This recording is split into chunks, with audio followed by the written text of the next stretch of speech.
Kecia Chambers claims her assistant took liberties with her money and says she's had enough of it. Brittany Prince says her friend's false accusations were the last straw, so she had no choice but to leave. Ms. Prince is countersuing for $700. All rise. Court is now in session. The Honorable Judge Lauren Lake presiding.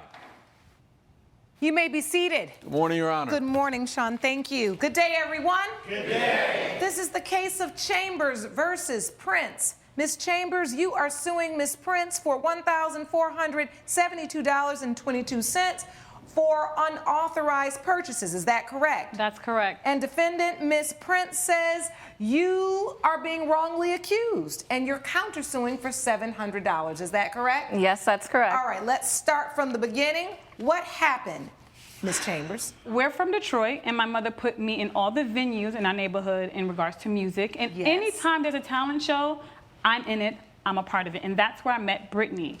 All She's right. also in music, and she does more like the back end stuff. And growing up, she calms me down when I have stage fright. She, look after me whenever I was on stage and had to So get you right. have a relationship. Yes, we have a very I'm long from relationship. Detroit too, and I know that's a musical city. So I'm not surprised you were in talent shows and doing all of those kinds of things. So you all have known each other for years. How did you come to take on this role of helping and being of support to Ms. Chambers? So I started off by, assisting stage managing. With all the shows that she would do, I was always backstage assisting with the manager, with her, with the talent, with everything. But after she got an opportunity, once she became viral on YouTube, she got an opportunity to go on tour in Europe. And that's when she hired me to be her assistant. All right, and what type of music do you do, Ms. Chambers? I'm a pop singer. Okay. I posted a video with a major artist, and it went viral. From that moment, my career took off. I was asked to go on tour with another major artist in Paris, and that's when I called my good friend Brittany here, who's been with me my entire life and knows me very well, to come along with me for the ride. What were Ms. Prince's duties supposed to be? It just involved her making sure my finances were good. Sending $2,000 to my mother every month was very important to me. My mother took care of me, so it was my job to take care of her now that I'm starting my career. So that was very important to be done. Just little things, making sure she reached out to managers, making sure I belong where I am, dates, and fitting, styling, So a things like that. combination of assistance, doing assisting and styling. Correct. All right, is that what you understood your duties to be, Ms. Prince? Yes, I was over her calendar, I was pretty much the middleman for all the meetings, the fittings. I also personally assisted her with her style. She always came to me for personal advice, if I liked her outfit, etc. I was over it all. All right, and so how far into this tour did things start to go awry? The tour's for 6 months total. The first 3 months were great. Everything went perfect. It wasn't until the 4th month that my mother called me and she asked, hey, where's the $2,000 you usually send me? What happened? And so I reached out to Brittany. I'm like, Brittany, you didn't do your job. What happened? She claimed she did it. Well, she said she did it. I did it, Your Honor. I have proof that I did it. I'd like to see that proof. Did you bring it? Well, yes, I do have evidence, Your Honor. I'll take that. So you have the proof in this evidence that you sent the $2,000 to her mother? I did the same thing every month. So the first 3 months, it went smoothly, like Kecia was saying. Now, she came to me saying that her mother didn't receive it. I reached out to her mother confirming, hey, did you receive it? She said she hasn't. So I'm like, okay, I'm going to resend it again. Were Can you you check? sending it through one of those It was a wire financial transfer. apps, or you did a wire from her bank account? It was a wire transfer directly from her bank account to the States. So I had advised the mom to just check in with her bank to And I see you texting the mother saying, hi, Mrs. Chambers. Kecia said that you didn't get your payment. I'm just checking to make sure that it's not on my end. She says, hello, Brittany. No, I haven't received it. And you say, can you please check your bank? I just tried to resend it again. Correct. So what happens with that? She just never got it? She never got it. What else happens? So she keeps a grudge after that. That's what I want to mention. And then the next thing I noticed is that she... What's the grudge about? There's no grudge. Why you? She's being so extra right now. I don't understand. I'm is being extra? being so annoyed because... So what had happened was I got some... No. This is... All no. right, y'all are laughing at me for that, but You it's not can even a just big use deal. one head. Judge, The reason why I said she's holding a grudge, because she blows up in my face when I confront her about these purchases that she claims she brought for me, but number one, I don't like them. They're not my favorite color, and most of them don't even fit me. They're not even my size. It doesn't And these have are my the name in it. clothes Yes, these that are she items right picked here. up. Mm-hmm. All right, well, show me what you brought. Coming up, Yes, black and white. See? Ooh, I wish they were my size. I wasn't tripping. and later, You decide then at some point that you swing and punch him in the eye. Only after I was touched first. back with the case of Kesia Chambers, who brought Brittany Prince to court over misappropriation of funds. She got a belt. It's cute. It's blingy. It's her style. She's a star. I'm trying to upgrade her style to be a star so she's ready on and off stage. Are you the stylist? I am not the head stylist, but I'm her personal assistant. And to so you assist know with her that. style, and you know when, because I do Yes, see the ma'am. text message that says, hey, oh, you ask, I want to stop and pick up a few designer things for you. Is that cool? And then you say, Ms. Chambers, yes, but please check the budget and make sure you don't go over, and make sure it's something that I would wear and want. Exactly. And I did everything I got her permission. I matched the style. I matched the style of today's, like, Oh, well, these are cute. Why would you not send me a That's picture? what a star Oh. would wear. I don't understand why she's You making can a big pick deal these out out of for me. Those look If nice I on you, Judge. What? They look nice. They do look I good. like them. See? She likes them. Yes, black and white. See? Oh, I wish they were my size. I wasn't tripping. Well, I love all of it. You can be my personal assistant and stylist, Miss tripping on the Prince. size. You know what? But I need a anyway, job. you didn't like these either. No. And I will say this does not look like the kind of shoe you would perform in. You are in the process of growing your career. A loafer really isn't it, but Thank you. yes. Thank you. You get it. You But get it Thank wasn't you. to be performing. I initially So got why the- are you picking it up? Why do you think she just needs loafers and sunglasses and sparkly belts if you don't think it's something that she's going to perform in? Well, the glasses and the belt definitely to perform in, but the loafers were just to get to point A to point B. Like to and from the airport, but stylish. yeah, like stylish, but like, All right. not trying to break your so back you over present the these cobblestone. items to Miss Chambers, and you immediately go, I don't like any of this. Correct. So why don't you just say, go take it back? I did. She did, And- and I had all intentions of returning it the following day, but we had meetings, we had fittings, we had a rehearsal, sound check, everything, and I was managing, making sure our team was on check, but in the process of everything, she kept coming at me, accusing me, and pretty much making me feel like I was some thief. Accusing you of what? Of buying these things for myself, misusing her her finances, and pretty much just stealing her money. And your so style. what is the basis of your countersuit for $700? Well, $700 is to cover the plane ticket that I needed to get back home to Detroit. Oh, y'all fell out so much that you couldn't get back home? No, I needed to get home because I needed to make sure that this friendship wasn't gonna just completely get destroyed because of something as simple So you as decided to quit the job? I decided to leave. I was hurt because of how she was handling the situation. I still don't understand why this amounts to all of this.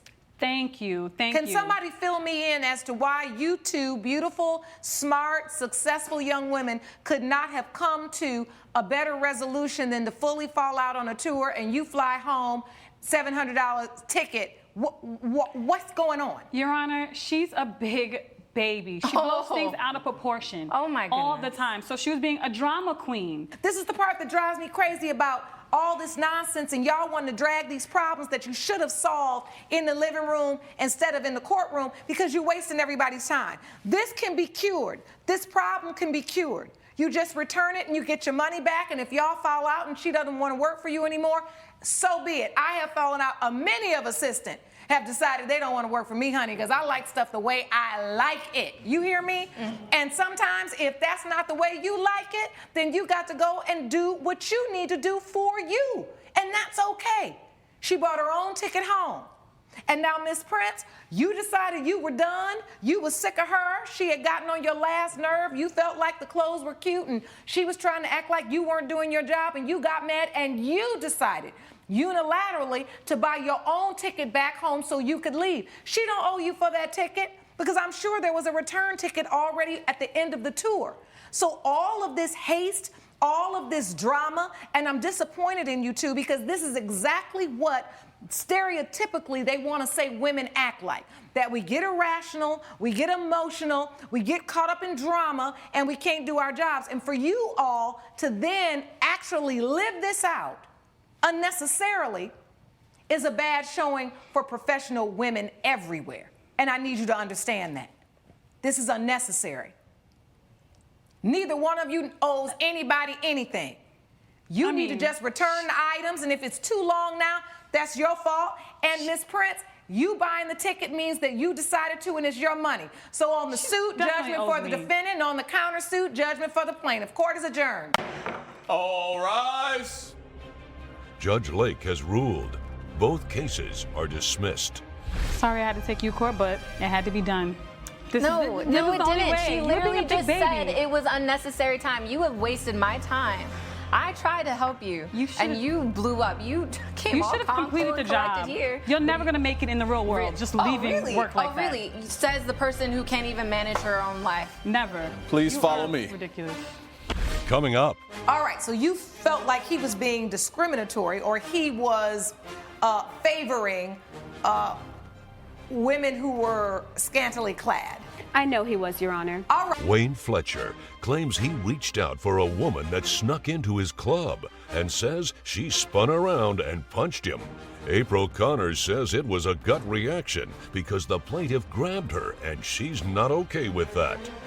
Good day, everyone. This is the case of Fletcher versus Connors. Mr. Fletcher, you are suing Ms. Connors for $487.96 for personal injury damages caused by the defendant. Is that correct? Correct, Your Honor. All right. And Ms. Connors, you say this is not your fault, it's the plaintiff's fault. Correct, Your Honor. All right. I'd like to start with you, Mr. Fletcher. What happened? Well, I'm here because I got punched in my eye, got a black eye at work. This club is one of the hottest clubs in town. So now and then we receive musical performance acts, and I believe she was there to see a musical performance act. Other than that, her behavior was not tolerable. What prompts you to even be in contact with Ms. Connors? How did you all even have an occasion to talk? She wanted to go use the restroom. Okay. I need to ask you this. Were there any other businesses, stores, restaurants, anything else in the vicinity of this club? No, Your Honor, because the time was already about 10:30 p.m. when we got in line, and most of the stores in that area close around 8:30, especially on Friday night. And then what happened? Mr. Fletcher decides to let a group of VIPs through, and thankfully one of the members just decided to look back at me and give me grace and wait for me to come with them. Your Honor, when this person gestured for me to come, I immediately darted for the entrance and started making my way to the bathroom. And that's when Mr. Fletcher reached out and grabbed my arm, and I instinctively turned around and hit him because I'm a small young woman and I don't like to be manhandled. Coming up, Medical expenses, I had to be in the ER. Oh, you did? Yes. Over a black eye? Yeah, urgent care. So you I had got to a get it mean, checked was it that out. a right hook or a left hook? we're back with a dispute between bouncer Wayne Fletcher and club patron April Connors over a black eye. So when Ms. Connors, and I'm using her words through her testimony, darted towards the entrance, she says you grabbed her arm. She darted towards the restroom. That's where I grabbed her arm. And as a security, I know I'm a male and I'm way bigger than her. We're used to like getting the most amount of space between the women and just by the hand. Really not grabbing them, not groping, none of that, because I would lose my job, honestly. Not only is it wrong, I would lose my job. He could have dislocated my shoulder, no, Your Honor. You're the one who popped my eye and gave me a black eye. I was not trying to hurt you. You could deliberately, it shows you're trying to do something to me. So you Maybe you're grab mad her because arm. you're there Where do you out in the grab her cold. arm? Where do you grab her arm? Her wrist. You grab her wrist. Her wrist, yeah. Just Stop. like to pull her away. Okay, pause. Ms. Connors, where does he grab you? Your Honor, he grabbed me on my wrist, yes. Okay. You decide then at some point that you swing and punch him in the eye. Only after I was touched first, physically, yes. On the wrist or in any other way?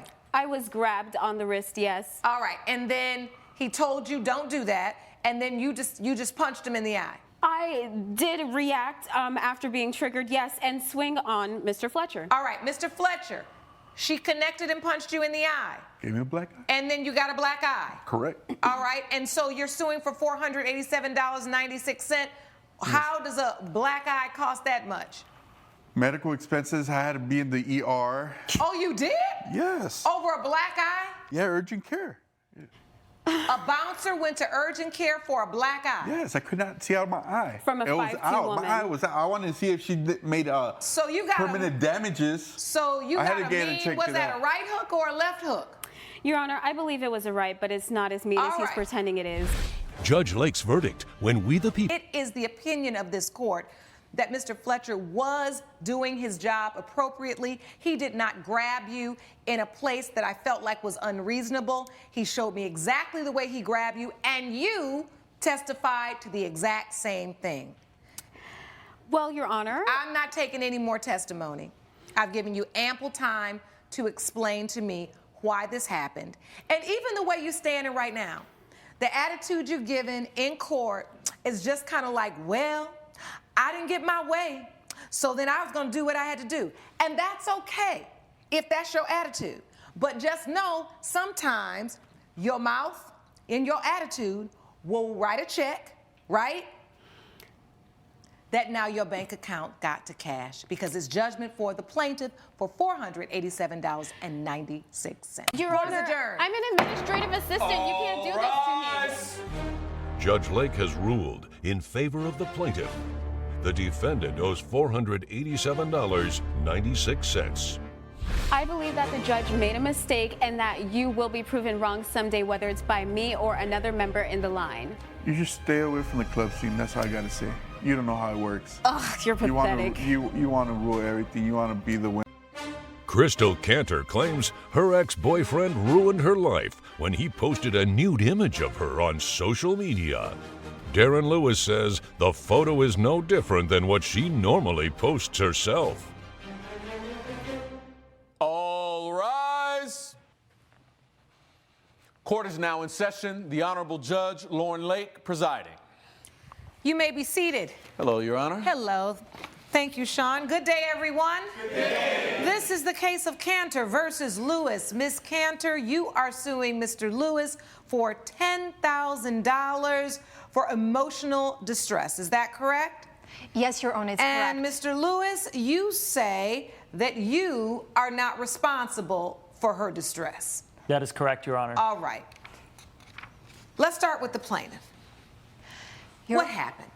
Your Honor, I went through hell. I'm in a huge emotional distress still.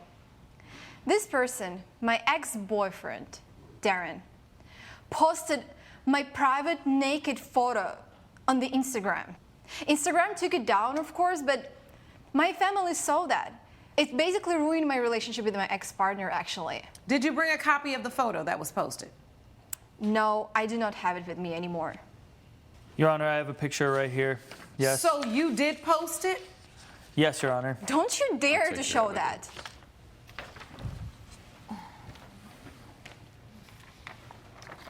You submitted the post to the court. The picture is there on the monitor. What in the world would possess you to post a naked photo of your ex-girlfriend on Instagram and then caption it, "So happy for my girl Crystal on her new relationship"? What kind of crap is this? Your Honor, the photo posting was honestly coming from a good place and good intentions. What good place? Oh, really? You said it was Really? a naked photo. That's even against Instagram's guidelines.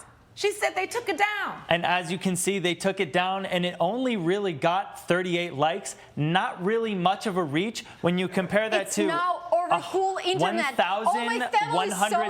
You 1,173 ruined my followers that relationship she with has. my ex-boyfriend that I really, Photos really that love. were basically the same caliber of this that she posted willingly, that had a much wider reach, hundreds of likes we're talking, that had basically just as much nudity as this. She's so trying hold on. to. Yeah. Do you have a picture of what her page used to look like? I do not, Your Honor. All right. So I don't know why you're talking about it then. Because why are you talking about something that you can't prove in court? That means you're just running your mouth and wasting my time. So moving on, Miss Cantor, When do you see the photo? Where are you when you see the photo? From the phone of my ex-boyfriend, Michael. All right, and then you say to him what? He says to you, what in the world is this? Yeah, he was a very conservative person. You know, he's from very conservative family, and me actually originally too. And when I met him, I finally went on a direction in life where I can be myself, in a space where nobody judging me or pushing me to actually post, you know, provocative photos that actually Darren were pushing me to post during our relationship. You know, He was making you post sexy photos of yourself. That's not true. I felt constant pressure. No, that is not okay? true. I felt constant pressure, like, because he is a photographer and he's traveling all the time, and the most connection that we have was through FaceTime calls. And before every What does that have to do with him pressuring you to post sexy photos? Because he were texting to me every time. No. Before, I never before the pressured call you to and post asking me more anything or to hot take any- pictures. Oh, so to send he him. wanted you to send hot pictures of yourself to him, but did he Yes. want you to post them on your Instagram? Yeah, because he's a photographer and he's like, you know, you will be looking like better, hotter, you get more followers. And I did not like it from the day one, this idea, but because I was So you said into him. your point is he's a photographer. He was encouraging you to be this influencer and take these pictures Yes. and post these pictures. It wasn't how you really wanted to portray yourself. Of course. And this was during your relationship. with him, yeah. How long did you all date? 3 months, Your Honor. 3 months. Were you taking pictures? Is this what you do? Are you a photographer, but what you really like to do is take pictures of naked women and encourage women to post very provocative photos on social media? Is that your MO? That's not my MO, Your Honor. I'm a professional photographer. I travel all over the country, and I do a lot of different work, including Yeah. weddings, And swimsuit naked models, women's- male swimsuit models, street Including- photography. I do portraits. I do corporate photography. Okay, I do it all. I was very transparent about this when we first started dating. Coming up. And it's the photo that I have that makes me the happiest when I see her, when I think about her. So I thought, let's commemorate this moment. You're lying. Does that nameplate say Boo Boo the Fool? No. We're back with the case of Crystal Cantor, who brought her ex-boyfriend, Darren Lewis, to court for damaging her reputation. Did you encourage her to get more followers by posting sexy pictures on her page? No, Your Honor. She was already always posting sexy photos on her page out of her own Never accord before the him. entire time. As a matter of fact, I was very clear with her that I love you for who you are, inside and out, regardless of what you post or what you look like. And I love you so much the way you are that when we break up and you get a new boyfriend, I'm going to say congratulations by posting a naked picture of you on the internet. You making about as much sense as I just did. Your Honor, I genuinely thought the photo was beautiful and displayed her in her best light, and it's the photo that I have that makes me the happiest when I see her, when I think about her. So I thought, let's commemorate You're this lying. moment. You're lying. Does that nameplate say Boo Boo the Fool? No. You're lying. Come up with something better. I'll wait. Your Honor, this whole new I'm conservative, this new boyfriend is bringing me back to where I'm supposed to be. It's all an act. She's always been posting these promiscuous photos, and the truth is she's only claiming to have this conservative outlook and mindset so that she can align with this new boyfriend so that she can then milk him for more money, just like really? she's trying to milk me for Oh, really? $10,000 right now, just you like she was serious, trying to Darren? milk me for money when I we bought were 2 dating. coffees from his card and 1 dress. See, Sean, all you got to do is challenge them. It all Then they comes start out. telling all the dirt. What else did she do, Mr. Lewis? She was used my trying to card milk to you buy for all money. kinds of things. She was buying meals with other people. Who gave me she this was card? buying Darren, who dresses, gave me this shopping card? sprees. You took the card while I was traveling on work, and then You gave me she would yourself also this use the card. card to buy what's that? Sexy lingerie that she would then For send you, photos because of you me were in. pressuring me to be this I way never for pressured you to. All right. The biggest red flag is that whole time he was lying to me. This is how I realized this is not the person I not want to true. be with. And after I moved on, and yes, I changed, Your Honor. People changed because I But they started to don't have a change relationship overnight. with the Were another you person. charging up his credit cards and were you spending his money while Yes. he was? You were. I was the owner because he gave me this credit card. And the thing is, why I started spending the money, because I wanted to get his attention and I wanted to see if he really do cares about me. My mom told me if the guy is spending money on you, it means he really do care about you, you know, and want to I become really one. did care about you, actually, and I Really? would spend money on you. And if that's you why you recall posted that my naked that photo gold on the rose Instagram. necklace that I got you for your birthday, Right? I did spend That my money grandma for and my you family until you took it just saw out my of naked control and picture. started spending All right, all let's the money. get some order. Well, I asked. Yeah, I asked. they told. So we know what's going on here. This is obvious. This is a breakup gone wrong. You are feeling abandoned, Mr. Lewis. You're angry. You are angry at the way in which Miss Cantor operated during the relationship. You felt taken advantage of. She moved on with the new guy. And you weren't happy about that. And so you wanted to out her, right? You wanted to expose her. And it's interesting that you Exactly. decided to post a naked picture because you wanted to expose her on many levels. And that picture, am I just too deep or is it obvious, gallery? He's a photographer, so his way of exposing her was through a photo. And what you were saying was, oh, here you go. After I spent all my money, gave you my credit cards, and did whatever it took to try to keep you, you moved on with this other guy. And what you should have known as a photographer is you absolutely cannot post pornographic, nude photos of someone else on the internet. That is what you call revenge porn. And there are laws that protect people from that because you know good and well that that was not okay. I can see the look in your eyes, you knew it was not okay. And so I want to know, Ms. Cantor, once he posted that, what type of damages did that cause for you? Beside that, all my friends and my family and grandma saw that. They did not. My boyfriend, Michael, literally broke up with me. And last of the vacation, I was... Where did he get this picture from? You sent it to him? No, he actually showed me. My friends... No, where did Mr. Lewis get the naked picture from?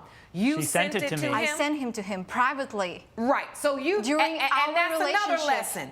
Ladies and men, let's stop sending nude pictures, right? Because you know that still lives in the cloud in your phone and everything else. The thing is, I loved him. I loved him very much, and In he was 3 traveling. months? I wanted to make it work, and he was traveling all the time. It was 90 days. Y'all didn't love each other that much in 90 days. Coming up. And you're never thinking about what's the worst case scenario. If I send this nude picture to this man that I want so bad, and I got his credit cards, and I'm spending money, and my mother told me if he spend money, he really loves you. And I'm not gonna say nothing about your mama, except that she's wrong. We're back with the case of Crystal Cantor, who brought her ex-boyfriend, Darren Lewis, to court for damaging her reputation. The bottom line is you just doing too much, too fast. You're not thinking, you're not protecting yourself, and you're never thinking about what's the worst case scenario. If I send this nude picture to this man that I want so bad, and I got his credit cards, and I'm spending money, and my mother told me if he spend money, he really loves you, and I'm not gonna say nothing about your mama, except that she's wrong. Because there's a lot of men who just spend money because they got money to spend. It doesn't mean they care about you. And ultimately, when you move on with someone else, he then posts this kind of picture. I need to know from you, what are your damages? You were upset, your family knew. I have a receipt here. That's what I'd like to see. $4,000 that I paid for my flight to back home from Paris. I'll take your evidence here. I'll get Your the Honor, folder. her grandmother or her friends did not see this. As you can see, Do if you you have pull it up. any other damages besides the plane ticket? You you were informed about the picture. What are your other damages besides this plane ticket? I broke up with the guy that I was really into. All Who right. you were dating for 1 month. I am from very conservative family, and my parents now actually do not speak with me. Okay. And I afraid that next time when I will be have a relationship with somebody who I really love, he gonna post something more private that we had when we were together. And so you live in constant fear. Yes. That he's going to be posting because he has more nude pictures. Because have any this other man nudes. has no owner. I don't have Exactly. anything else. You don't have any other pictures. No. Coming up, I woke up in the middle of the night right now and just thinking how I have to prove myself to the people that this image that he created about me, this is not who I am. we're back with the case of Crystal Cantor, who brought her ex-boyfriend, Darren Lewis, to court for damaging her reputation. Ms. Cantor, I need you to tell the court what damage you've suffered because of Mr. Lewis's unlawful actions. Besides that my family do not speak with me anymore, I actually lost my job. Your Honor, I love kids. I used to work with the kids, helping in a kindergarten, and now nobody wants me around the kids because everybody think about me, I don't know in what. I've been in such emotional distress this last month that I started visiting psychotherapy, counselor, and this is money too. This plane ticket for $4,000 that I had to get covers just like half of the amount that I'm asking. Who is gonna pay for the time that I will be searching for the new job, and if I will find this job ever again, because people now do not want to have anything to do with me, and this is not the person I am. It just was so much shame and so much embarrassing. Last 3 nights, I literally was crying. I woke up in the middle of the night right now and just thinking how I have to get out from all of that. How I have to prove myself to the people that this image that he created about me, this is not who I am. And now you're left to undo what one post and one picture can do. That And I basically hope you ruined my understand life. that now, Ms. Cantor, right? Because had you not sent that picture to him, he wouldn't have it in his possession to use against you. Do you understand? Yeah. It doesn't make what he did right at all, because he's wrong as the day is long. Judge Lake's verdict when We the People returns. You're not the first young woman, and you're not the last one to see a successful, artistic guy taking pictures and looking like he's enjoying life and traveling the world, and he's whining and dining you and leaving you credit cards to spend, to get caught up and cross the line on what you know you need to be doing for yourself. Right? Yes. And when Yes, you Your don't Honor. respect and protect yourself, you leave the door open for someone to disrespect you. Do you understand? And that's exactly what You're happened. absolutely right. It has been obvious to this court that Ms. Cantor has suffered significant damages due to the emotional distress caused by your unlawful behavior, Mr. Lewis. And for this reason, judgment for the plaintiff for $10,000. Court is adjourned. All rise. Judge Lake has ruled in favor of the plaintiff. The defendant owes $10,000. This is what you deserve. It's what you made it yourself. Says it all. Exit this way, please. Charlie Wright claims her cousin is entirely to blame for the boot on her car after she kindly loaned him the vehicle. Jamarcus Charles says Ms. Wright needs to look in the mirror because it's not his fault. All rise. Court is now in session. The Honorable Judge Lauren Lake presiding. Thank you, Sean. Please be seated. Good day, everyone. Good day. This is the case of Wright versus Charles. Ms. Wright, you are suing Mr. Charles for $850.06. That's right. You say he got some parking tickets and didn't pay while he was driving your car. And Mr. Charles, you say you don't owe her anything because she already had unpaid parking tickets on her vehicle before you borrowed it. That's correct, Your Honor. All right, take me back to what happened. You let Mr. Charles borrow your car? Yes, I let my cousin borrow my car because, number one, he was coming out here. He was turning 30. And I thought, as his cousin, let me do something nice. My mom convinced me to let him borrow my car, and we was throwing him a surprise birthday party at Juanito's. So when he was coming back out here, I said, all right, my mom said, let him use your car. So that day, we decided to drive my car over to his apartment because he was making a transition from Atlanta to Queens, New York. Okay. Gave him the car. We went to go back and prep for the dinner.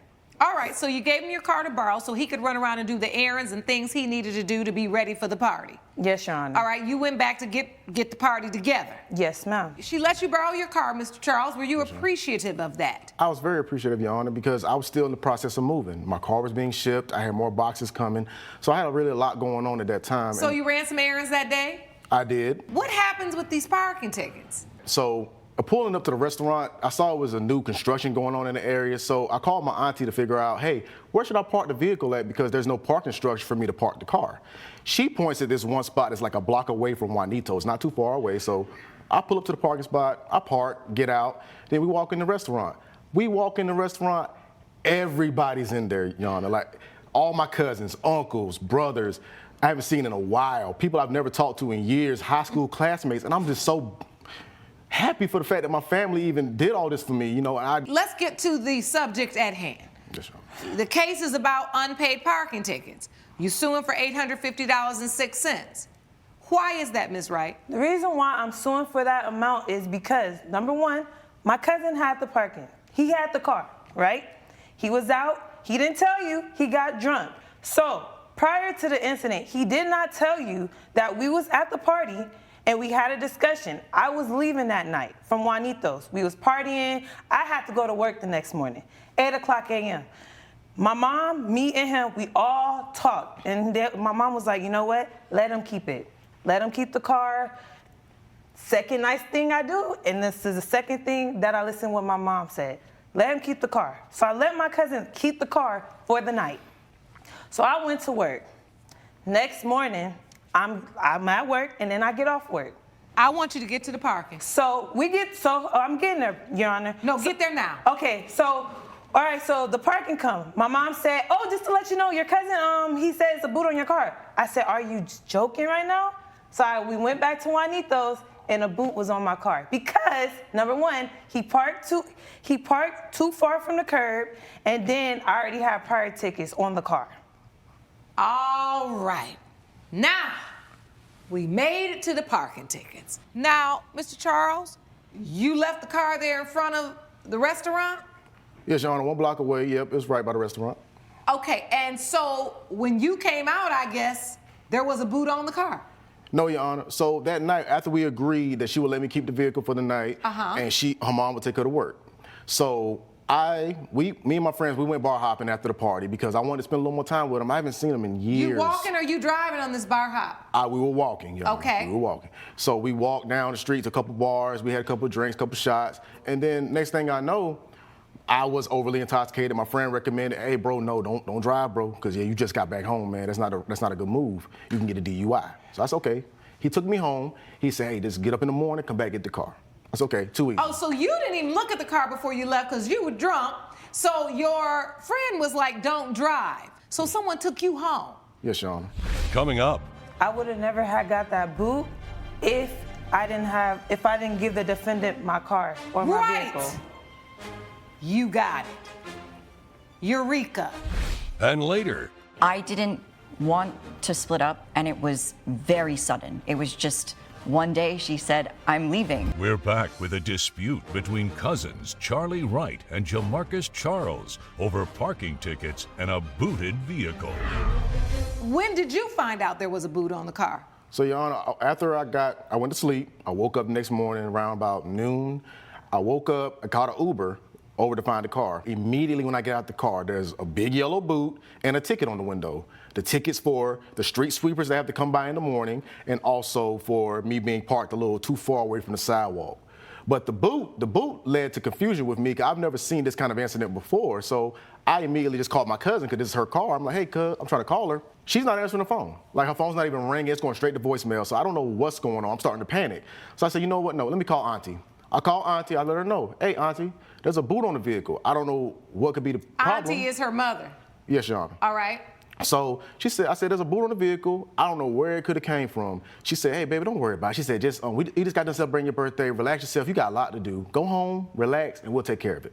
Then she calls me, cursing me out. Your Honor, no, I did not. I did not cuss this man out.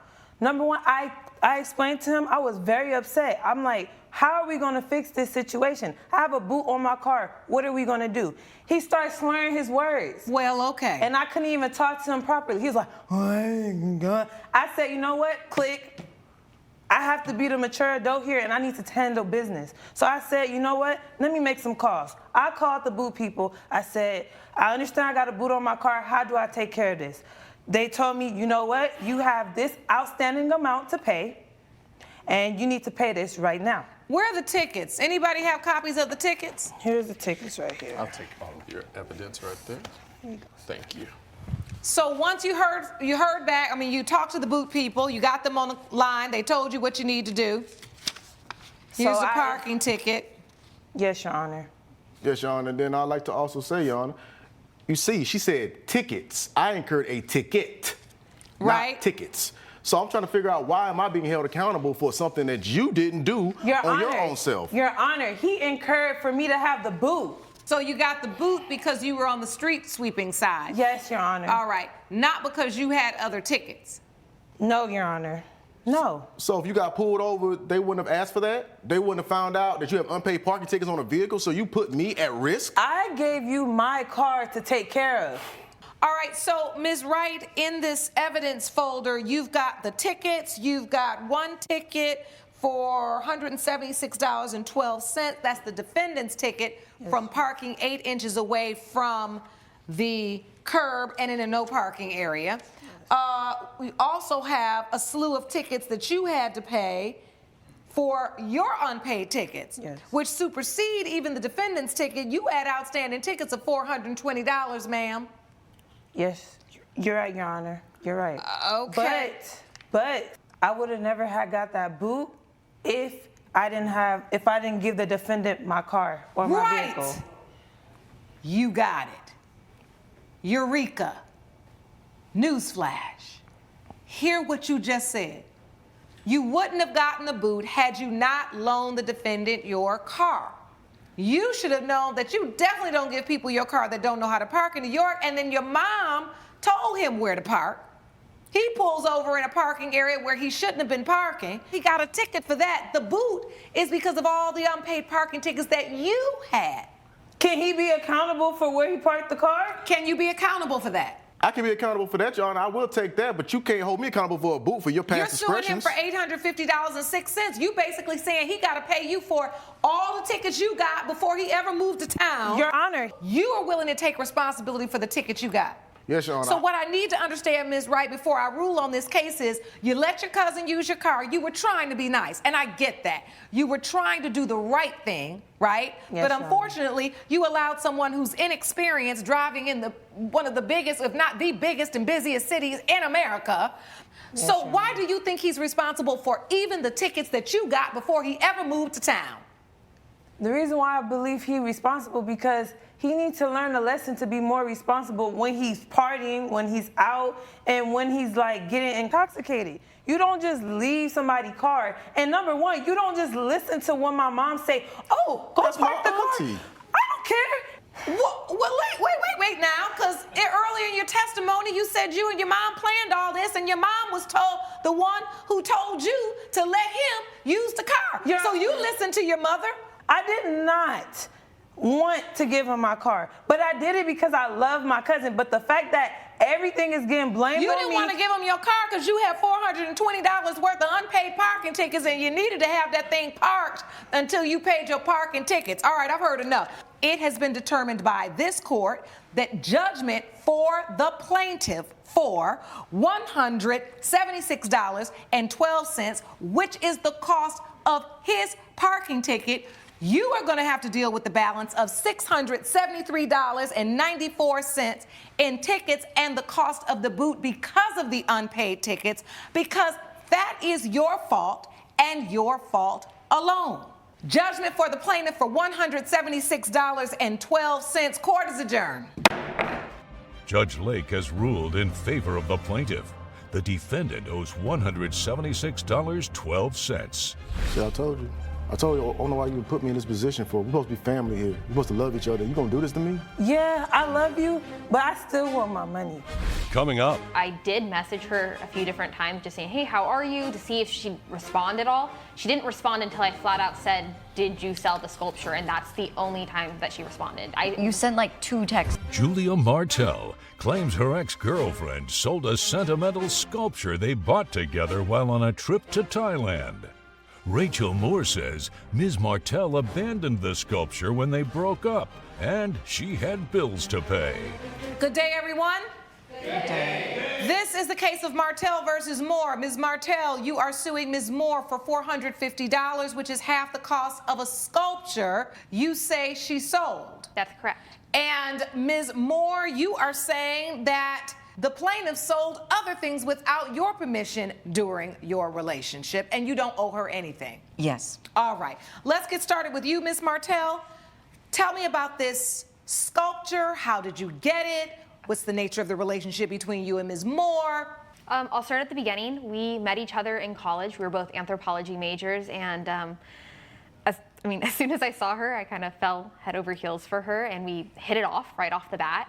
We ended up dating for 2 years before we moved in together, and on our 3rd-year anniversary, we actually went on an anniversary trip to Thailand, to Bangkok, and that is where we got the sculpture. When we got back... What was the sculpture? I have a picture of it right I'd like here. to see it, please. And I believe... Here you go. There you go, Your Honor. Thank you. Oh, this is lovely. So here it is. It's a beautiful, beautiful sculpture. I mean, it's an elephant with the trunk up. You were living together, so you brought it back to your home. Exactly. Okay. It's our apartment. When COVID did hit and she lost her job, I was fine paying a majority of the rent because we were trying to work through it. And I did pay everything I could. We were dipping into my savings, and I didn't tell her, but my dad got COVID during that time, and he was in the hospital for a while. It was really serious. He's okay now, but... And I didn't know about that until right now. I had no idea about your father.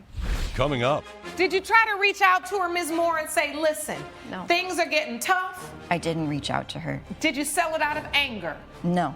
Sold it out of need. I wanted to keep it. we're back with the case of Julia Martell, who brought her ex-girlfriend, Rachel Moore, to court over a sentimental sculpture. And we were bickering here or there, and it just kind of kept going. And then the financial burden on top of it, I finally kind of hit my breaking point when my car kind of started to break down, and I realized that I had gone through a majority of my funds, and I didn't have really the money to even really fix that. Can we get to the sculpture? Yeah, of course. Yeah. So about a month or so later, I ran into a mutual friend, and she actually told me that she was talking to her and said that she sold the sculpture, and I was blown away because that had meant so much to us, and we both owned it. And I thought that if she would have sold something that was both of ours, she would have run it by me or talked to me or something. And the fact that she didn't, and then she kept all the money. So how long after you moved out of the house did she sell the sculpture? A month. 1 month, 30 1 month. days. Yes. So take me to where you were at that time. When Right. Ms. Martell moves out, what happened? I didn't want to split up, and it was very sudden. It was just one day she said, I'm leaving. And so I said, take your things. Like, it doesn't matter if it's, a gift that I paid for, like if it's just, this house is, our shared stuff. So she took what she wanted and left. I needed to pay rent that month. So the relationship is over, and she left the elephant in the apartment after I said, take what you want. So I figured, okay, that's available for me to sell, and I need to make rent this month. But you did know how much it meant to both of us. and Yeah, you I could've didn't met- want Did to you try sell to reach it. out to her, Ms. Moore, and say, listen, No. things are getting tough? I didn't reach out to her. Did you sell it out of anger? No, sold it out of need. I wanted to keep it because, in all honesty, I didn't want to accept that she'd left me. I did message her a few different times just saying, hey, how are you? To see if she'd respond at all. She didn't respond until I flat out said, did you sell the sculpture? And that's the only time that she responded. You sent like 2 texts. Judge Lake's verdict when We the People returns. I've heard enough. You sold the sculpture, you needed the money, you got $900 for it. Ms. Martell, because you all did own that together, it was a gift to you and together, yes, you could potentially be entitled to $450 of it if you would have cared about it or thought about it, but you didn't. But I don't think 27 days is long enough to say that you completely abandoned any and everything that was still left in that house. It's for this reason I'm going to give you half of what your petition amount is. Judgment for the plaintiff for $225. Court is adjourned. All rise. Judge Lake has ruled in favor of the plaintiff. The defendant owes $225. I'm really sorry I had to bring you to court, and I really wish things could have ended differently between us. I never wanted to sell the sculpture. Really, I'm sorry. yeah, I wish things had ended differently.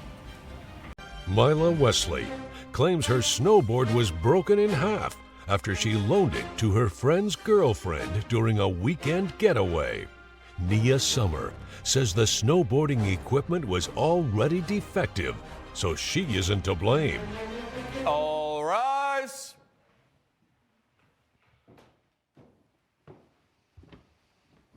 Court is now in session. The Honorable Judge Lauren Lake presiding.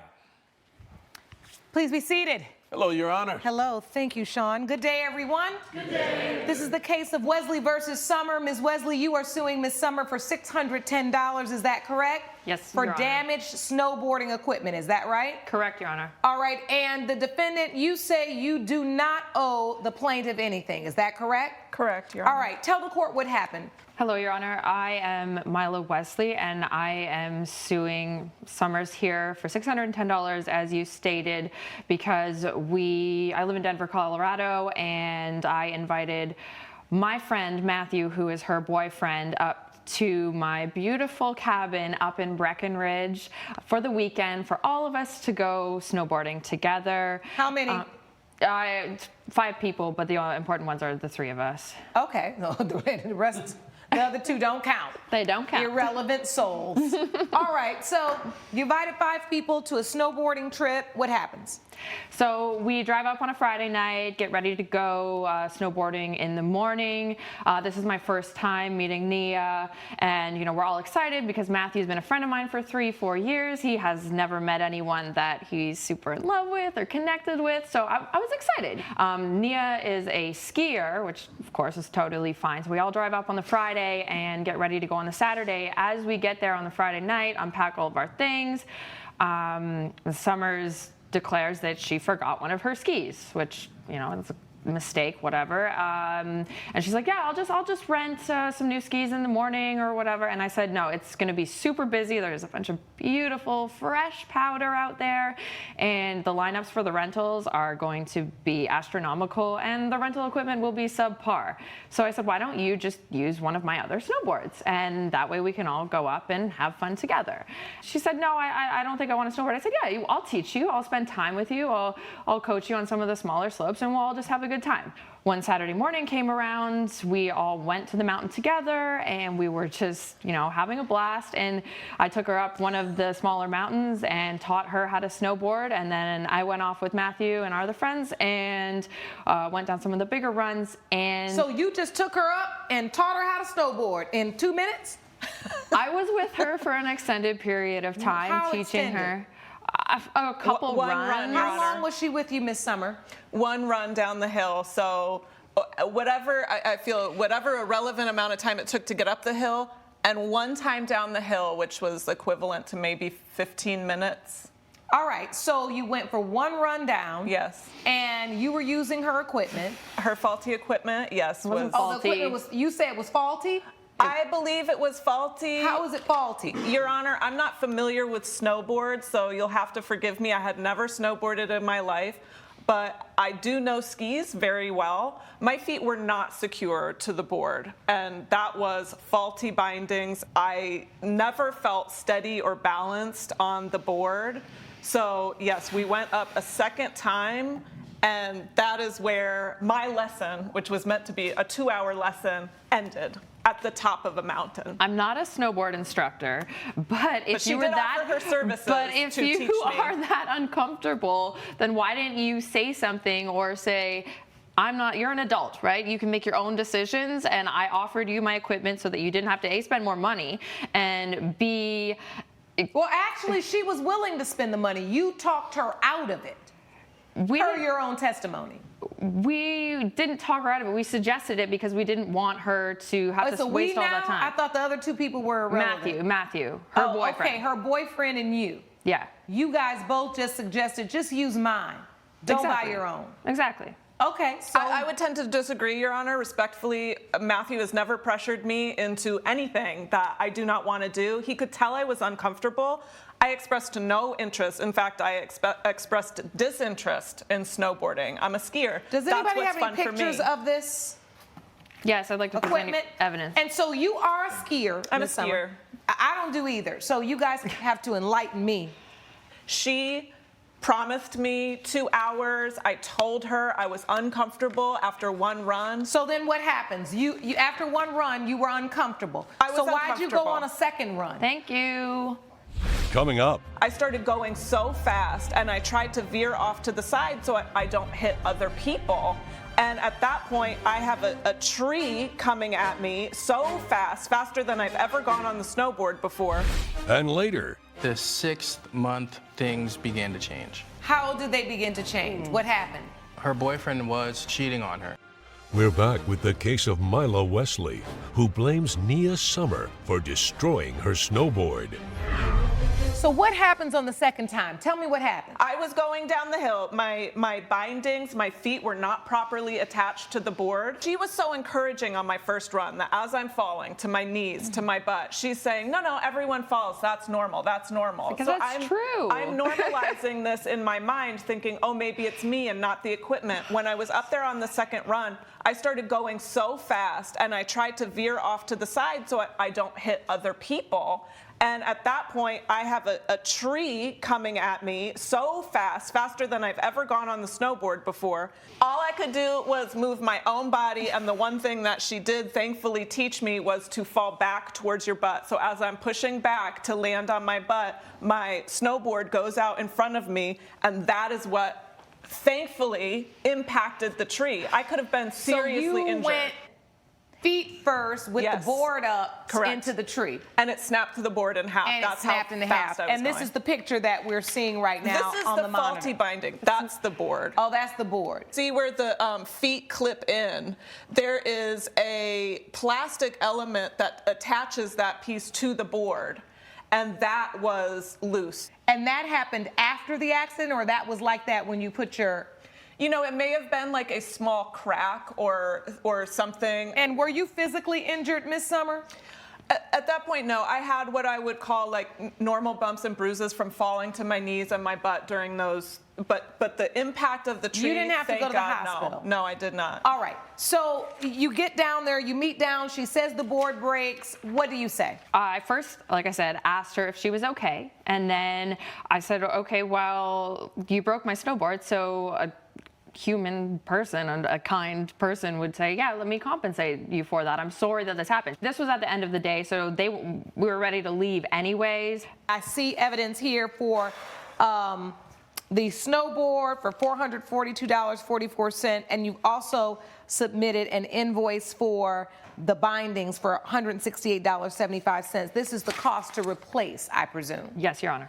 All right. Ms. Summer, what I'd like to know from you before I give my ruling is when you decided to make the second trip down the hill, when you said, I don't feel comfortable, I don't know what I'm doing, but I'm going to do it anyway, was there anyone else with you? No, she had left me. So you just decided to go by yourself? Yes, there are other skiers and snowboarders coming off the lift, but they quickly make their choices and descend. So it's not like yeah, but if you're so uncomfortable, you can also ride the lift back down the mountain. You don't have to snowboard, and they will, at the chairlift, they will let you back on and ride back down. Or you can call, one of the patrols up there, and they will escort you down as well. Or you can remove your snowboard and walk yourself down. You got all the answers. I got all the answers. And guess what? The way you just rattled on, it immediately took me back to the moment that she just said, I'm going to wait for the place to open and I'm going to rent some skis. And I could hear your mouth just a-going. You don't have to do that. All you have to do is do this because you can use my equipment, because it's just how you just went on your little whole verbal exercise. I can see you doing that. And there's so much at play here. There are dynamics as it relates to the sport and doing something new for the first time. There's also social dynamics of her being the girl that's here with a group of friends that she doesn't know and just trying to fit in and having the peer pressure of, all right, well, I don't want to hold the trip up. Let me just do what other people want me to do. That's where you went wrong, Ms. Summer. Because you had in your mind what you were going to do, what you were capable of doing, and what you knew how to do. But you allowed them to coerce you and basically convince you that you're going to be helped. All you have to do is get on this snowboard and go. So there's something called assumption of risk, right? When someone assumes a risk of doing something, then you're responsible for the risk that you take. I do believe that. And I believe in this instance, you did assume the risk when you got back up to that slope and went down. And I'm done hearing testimony. Now, Ms. Wesley, I also think you assumed a risk, but a different type of risk.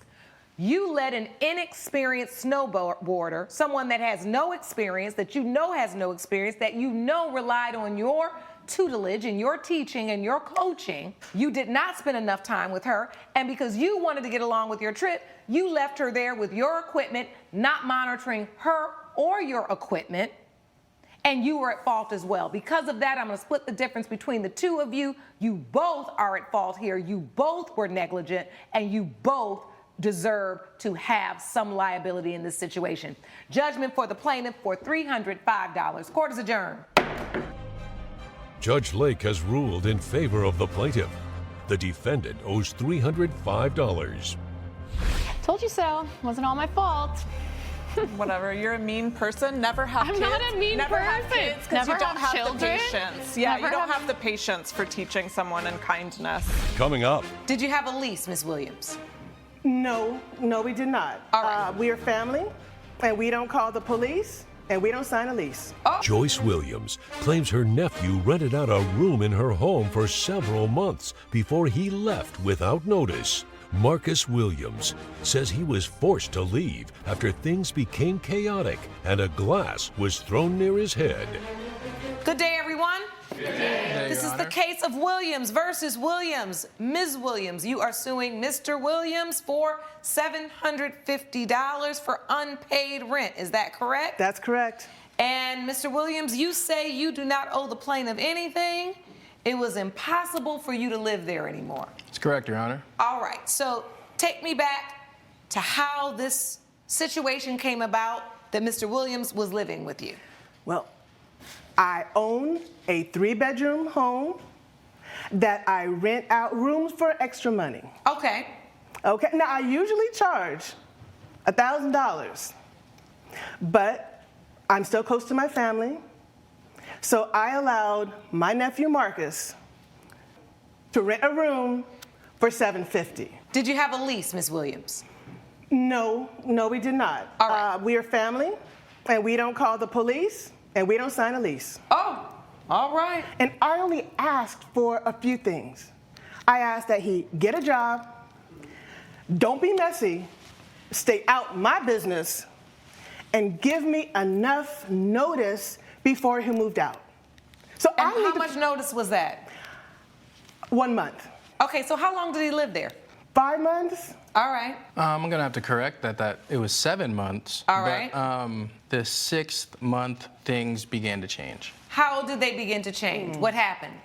Me and the boyfriend, my aunt's boyfriend, started to have a disagreement. Her boyfriend was cheating on her, and I discovered it while he was at a bar. Your Honor, I confronted him about it. This case is not about my boyfriend and my love life. But this case comes is about into money, play. It and comes we need into to go play. all the way back. Now, the second month, he found a job. I was so happy, and he paid the rent. He paid the $750. Now he's making friends, and he's throwing parties.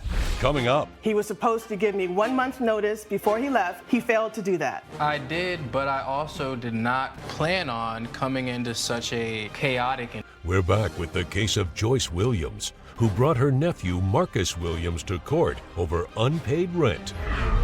So you paid rent the second month, third month, fourth month, fifth month? And then what the about the sixth month? The sixth month and the seventh month, the money was there. The rent was paid. In the sixth month, the rent was paid? It was paid by her boyfriend to keep me quiet. You suing for $750, Ms. Williams. Tell me why. He left without coming back. He owed me money. Why did I leave? I told it that she doesn't want to hear that. In a very important piece of the story. The judge does not want to hear that. And this is what I'm dealing with. She threw a glass. We're family. Mind you. And I threw a glass. It didn't hit him. I threw a glass at my boyfriend's head. And what about the time when I threw out a fork and you yelled at me because it was your favorite fork? It may have come a little close to Marcus. Bottom line is, he left. It became contentious in the house between you, your nephew, and your boyfriend. He left before paying on the 8th month. He owed me $750. He was supposed to give me 1 month's notice before he left. He failed to do that. And the rent is due the first of the month. The environment. What day did he leave? The 28th. So he left before the next month. Yes, but Judge, yes. He didn't pay for the next month, and he didn't give the 30 days notice you agreed to. No, he did not. Did you agree to give a 30-day notice before you left? I did, but I also did not plan on coming into such a chaotic environment. Judge Lake's verdict when We the People returns. Mr. Williams, you agreed to live in your aunt's home month to month. Your Honor, there is no paperwork, with all due respect. But when there is no paperwork and there is no lease, usually the court and the law assumes that it's a month-to-month tenancy. If you wanted to leave and it was so contentious and you didn't feel safe, you do what you should do. You just give the 30 days notice. Now, your aunt had already given you a break. She never charged you for the first month that you never paid for, but you could have at least given her that last month's rent. And if it was going down the way you said and you wasn't really paying it anyway, you should have just got that month paid like you did the last two and given the 30 days notice and left the best you can. For this reason, judgment for the plaintiff for $750. Court is adjourned. Judge Lake has ruled in favor of the plaintiff. The defendant owes $750. We did not have to do all this. I'll have to take responsibility for it, but, Tracy LaPierre claims a difficult dance mom still owes her the annual tuition payment for her daughter's elite classes. Jane Washington says her daughter was injured after she was encouraged to dance in the rain. Ms. Washington is countersuing for $1,000. All rise.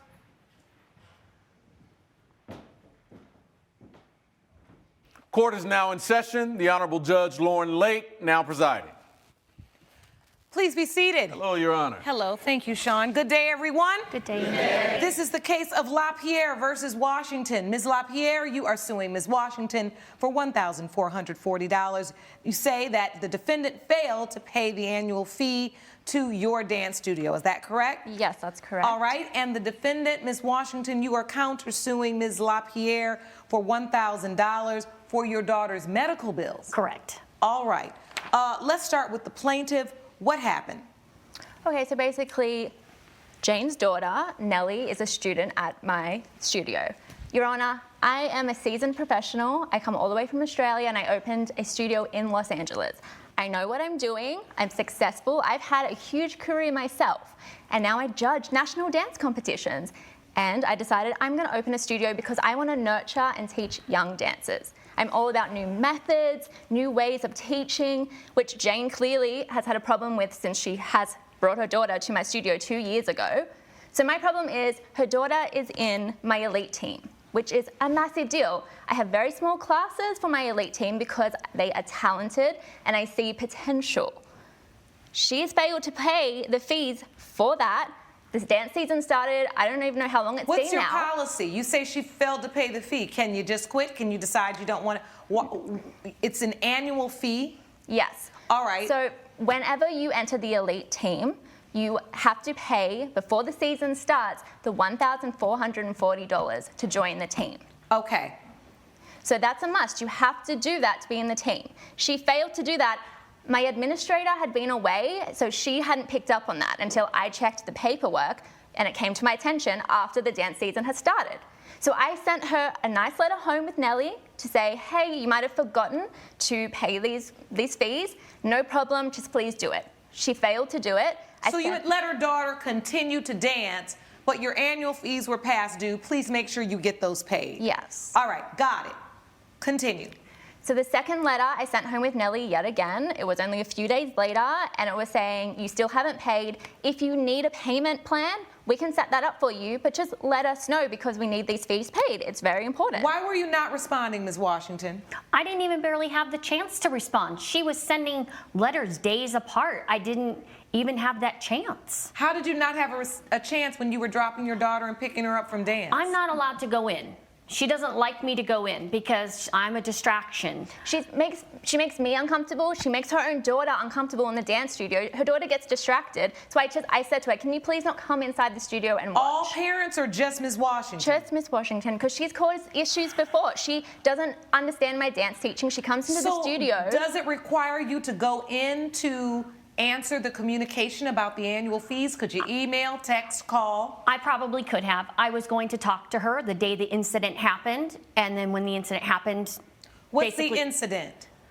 My daughter was injured while at her studio. That's incorrect, Your Honor. She was not at my studio. Her dance class had finished for the day. I went into the studio to teach my next class. Her daughter was outside in the rain with another student and a parent, and she fell and injured herself. Where was she? Standing outside? She was out in the car park. So technically that is not my property. That's off property. And I was inside working. She should have been there to pick her up. She should have in been the there to pick her up. parking lot? Yes. Dancing in the rain. All right, so your daughter, how old is your daughter? My daughter's 15. All right, so she was out dancing in the rain. Which earlier in the class, that's what she showed them to do. She took them out of the studio and they were out dancing in the rain. That was to teach them a valuable lesson as a dancer.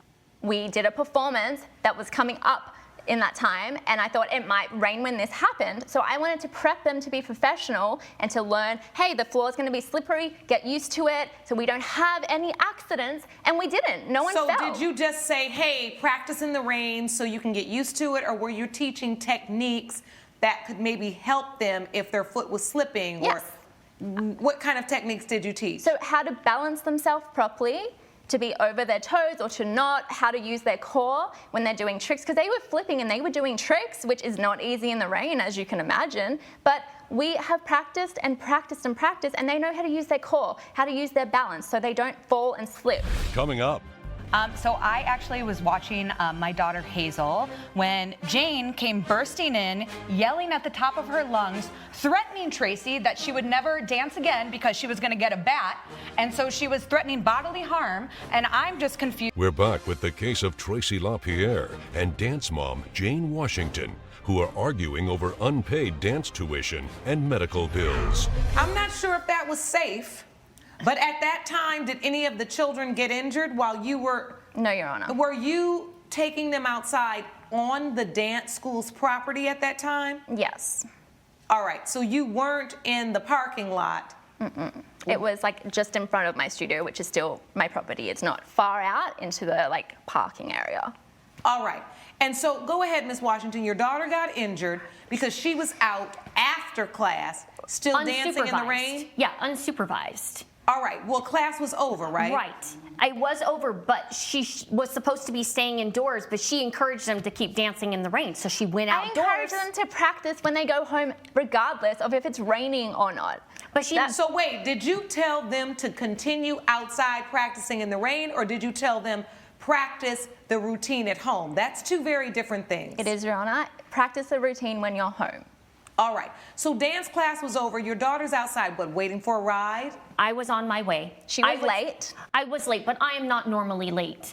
I am a good mom. I usually come and pick her up on time. Today was one of those crazy days. It was pouring down raining. It's my son's Ian's 9th birthday, and we were having a party, and I had to switch the party because it was unexpected rain and everything was outside. All right. So you were scrambling I was because you had a scrambling. party. Yes. So your daughter was outside for a little while longer. What exactly was she doing in the rain? What dance move? Was it part of the routine? Yes, she was practicing the Did you routines that see she her, encouraged. or- No, I got the call while I was on my way to the studio to pick her up that she was injured. That she was injured? Yes. And So your daughter's not here? no, she is not here. No affidavit from your daughter? No. Okay. So you're now saying that Ms. LaPierre owes the $1,000 in medical bills because you believe she was negligent in not supervising your daughter when she was out dancing in the rain. Correct. She All right. encouraged them to Do you have keep any practicing. evidence you brought to court today? I do. I have medical bills. May I see it? Of course. Thank you. Ms. LaPierre, Yes. so how many months behind was Ms. Washington on her annual fees? She was 1 month behind. Just 1 month behind? Yes. All right, but you were notifying her consistently because you wanted that paid. Because technically her daughter was not supposed to be In class. performing Yes. without those She's actually fees. meant to pay It the was not a whole month fee. behind. It's not just by week or by month. She's meant to pay the whole $1,440 at the beginning of the season for the whole year. That's meant to be paid. It's in the All right. contract as well. I have the contract. I'd like to see the contract. You also have a witness that I'd like to stand. Please, ma'am, please step up to the podium. You've already been sworn in. State your name for the court. Yes, Hannah York. Ms. York, all right, what do you have to offer concerning this situation? So I actually was watching my daughter Hazel when Jane came bursting in, yelling at the top of her lungs, threatening Tracy that she would never dance again because she was going to get a bat. And so she was threatening bodily harm, and I'm just confused. I was scared. The kids are scared. Tracy thankfully handled the situation very well, but we've had some issues with Jane that I've noticed at the recital from last year because she was very negative, saying very bad things about Tracy's teaching methods, doesn't appreciate it because she's very unorthodox, thinks she can dance better than her, which is quite funny. So anyways, I understand. So you personally witnessed Ms. Washington come in and threaten Ms. LaPierre during your daughter's dance class? Yes, Your Honor. Why were you threatening people? What was this all about, Ms. Washington? So I had just gotten the call on my way to go pick up my daughter that she was injured, and I show up and my daughter is a mess outside, screaming, crying. She's in so much pain, holding her arm, and I see there's nobody around. There's no one watching her. There's no one from her studio watching them, and Your Honor, I know you're a mother.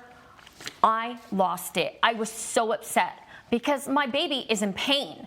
So She can't I even do did. this in front of 9-year-olds, so threatening Okay, to and hurt. If you were I on admit- time, this wouldn't have happened. Exactly, that's on you.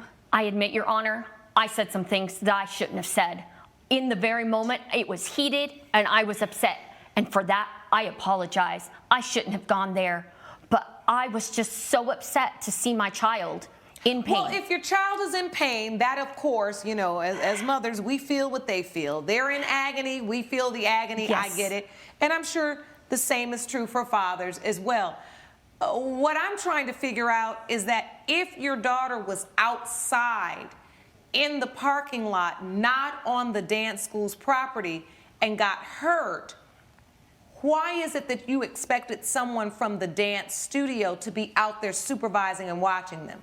My daughter said that the teacher encouraged them to keep dancing, to practice their moves. And so to me, But she set them up your to be daughter's injured. not here. I understand So that. you're telling me what your daughter says, but your daughter's not here. I do understand that, Your Honor. You should have brought your daughter as a witness. She doesn't do well in these kind of settings. She hates direct questions. She will not answer them. Because you make her nervous as well. That's why you're not allowed in the dance studio. Coming up, This is not just about your child. This is also about the safety of all of the children at the dance studio, which, as I listen to this story, I question some of your practices, Ms. Lop. we're back with the case of Tracy LaPierre and dance mom Jane Washington, who are arguing over unpaid dance tuition and medical bills. So, listen, this case is unfortunate because a child got hurt, number one. And number two, because this is not just about your child, this is also about the safety of all of the children at the dance studio, which, as I listen to this story, I question some of your practices, Ms. LaPierre.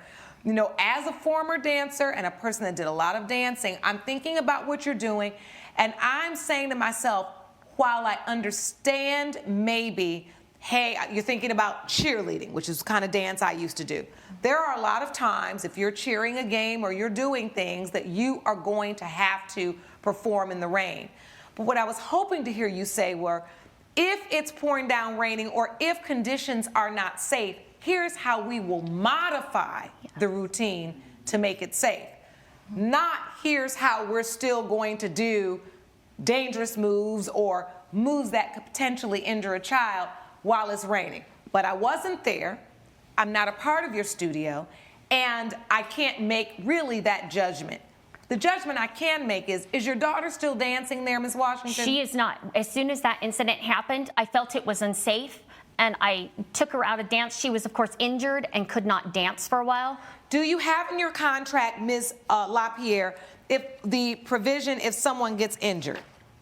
No, it's not there, but it states that it's non-refundable, the fee that you have to pay at the beginning of the year, under no circumstances. Coming up, Because you have a wait list, could you then cover that cost by bringing a student? That's how my daughter came on. I'm not asking for you to talk. we're back with the case of Tracy LaPierre and dance mom Jane Washington, who are arguing over unpaid dance tuition and medical bills. All right, so even with injury, I'm looking for it here, non-refundable, deadline to pay January 5th, paid for the beginning of the year. Because they're still expected, if they're injured, to still come into class and watch and be a part of the team to learn. How could I trust that if she was willing to put my daughter into unsafe conditions that she wouldn't do it again? Well, Ms. Washington, let me say something. The anger that you were feeling and the rage and the fury that you were feeling was in part because you thought maybe somebody should be supervising her. The bottom line is, running in to beat up the dance instructor is never the right thing to do. So, your daughter's no longer a part of the program. Ms. LaPierre, technically, yes. Her daughter started the year, she danced for the first month, she got hurt. Technically, she owes you $1,440. I want to ask you, though, given the fact that her daughter is injured, no longer comfortable, are you willing to abate that yearly price to cover the month her daughter did dance? No, I'm not, Your Honor. Okay, you would like to collect the full $1,440. Yes. Because you feel like that is what is owed to you. Yes, because by bringing her daughter on for that small elite class, I had to turn away many other people. She had to audition to be part of that team, and so I pushed away other students because I saw potential in Nellie, and now all those other students are at other studios and doing So their thing. since it was only 1 month in, could you potentially bring another student because you have a wait list? Could you then cover that cost by bringing a student? That's how my daughter came on. I'm not asking for you to talk. I'm sorry, Your Honor. Ms. LaPierre, I'm asking you. Yes, Your Honor, that is a potential option, yes. So you could cover that $1,440? Yes. All right. Judge Lake's verdict when We the People return. I'm glad that you came to your senses. Because one thing I can say, Ms. LaPierre, when you're working with children and things happen, you have to show the care and concern, which I haven't really seen today. You being really concerned about what happened to her daughter. You've been concerned about your liability associated with it, but not about the child. I don't like that. And in my opinion, if you're going to run a business like that, you have to not just be concerned about dance, not just be concerned about your business, but be concerned about the children and their welfare. The way you've acted in this courtroom today, I wouldn't want my daughter to dance with you anyway. So you take your $120 for the month she was there, be done with it. Call up somebody from the wait list and hopefully you'll treat them better. Okay, Your Honor. Thank you, Your And Honor. hold on, Ms. Washington, stop running up in places when your life is in shambles, causing havoc and threatening the safety of other children by causing a scene. All right? Yes, Judgment ma'am. for the plaintiff for $120 and the counterclaim is dismissed. Court is adjourned. Judge Lake has ruled in favor of the plaintiff. The defendant owes $120. I think that's ridiculous. You owe me the full amount. And I do care about your daughter. You know that. I don't really feel that you have. No one has. No one's called to check on her. You should know Tracy loves her students and cares about Then them why very haven't I much. received a text message at all asking if she Because was you're okay? crazy. Sally Thompson claims her beloved sculpture was broken by her neighbor who had too much to drink at her art show. Caroline Beck says she only finished one drink and has already repaired the sculpture. All rise.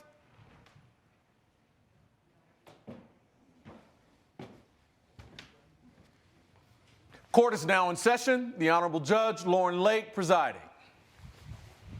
You may be seated. Hello, Your Honor. Hello, Sean. Thank you. Good day, everyone. Good day. This is the case of Thompson versus Beck. Ms. Thompson, you are suing Ms. Beck for $475 for breaking your sculpture. Is that correct? That is correct. The defendant, Ms. Beck, says it was an accident and you actually tried to fix it. I did. I repaired it and returned it.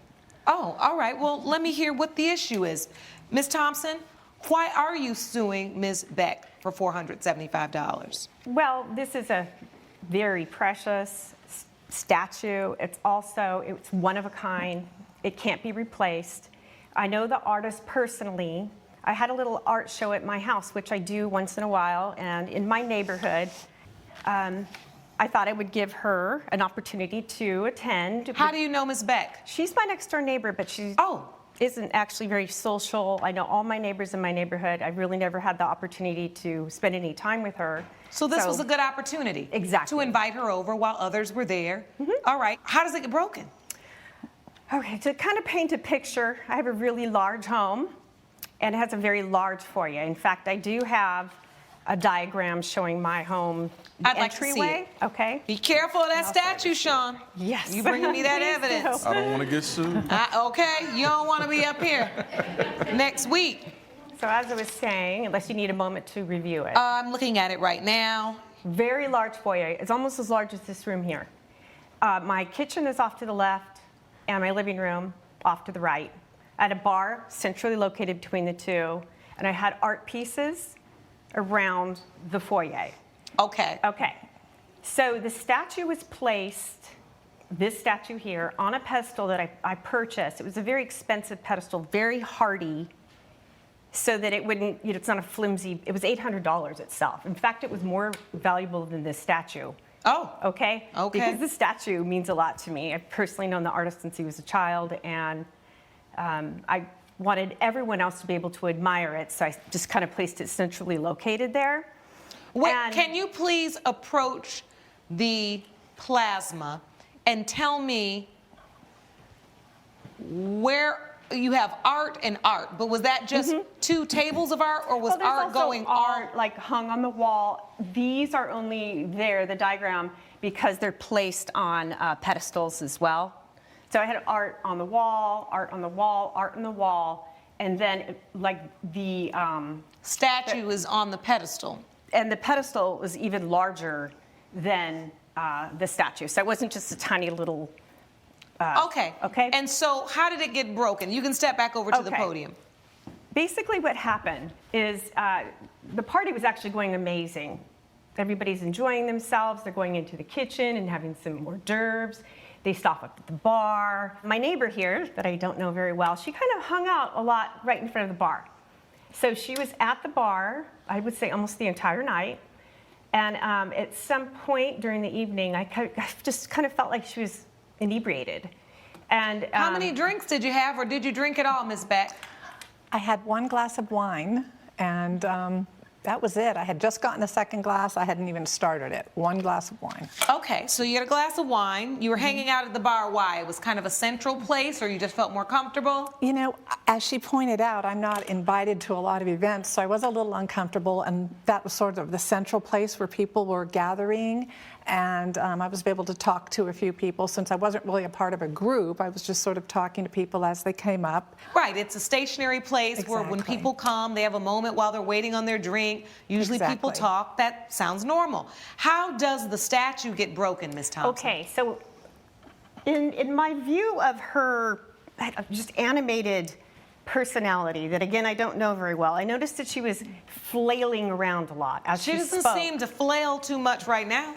Well, it is maybe because she's not inebriated or intoxicated. Oh, okay. So a different type of personality perhaps came out, and I asked her, I pulled her aside, not to embarrass her, because I know she doesn't know anyone, and I told her she needed to tone it down.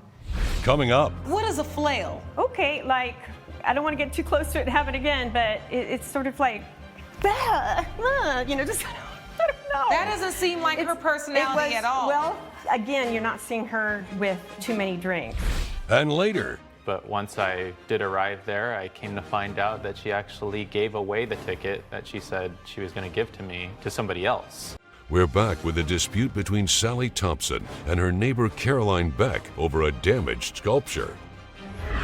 You ask her to take it down a notch, and then what happens? I'm going to say, like, within a few minutes, she made her way from the bar and just kind of flailed. It happened so fast. What is a flail? Okay, like, I don't want to get too close to it and have it again, but it's sort of like, you know, just, I don't know. That doesn't seem like her personality at all. Well, again, you're not seeing her with too many drinks.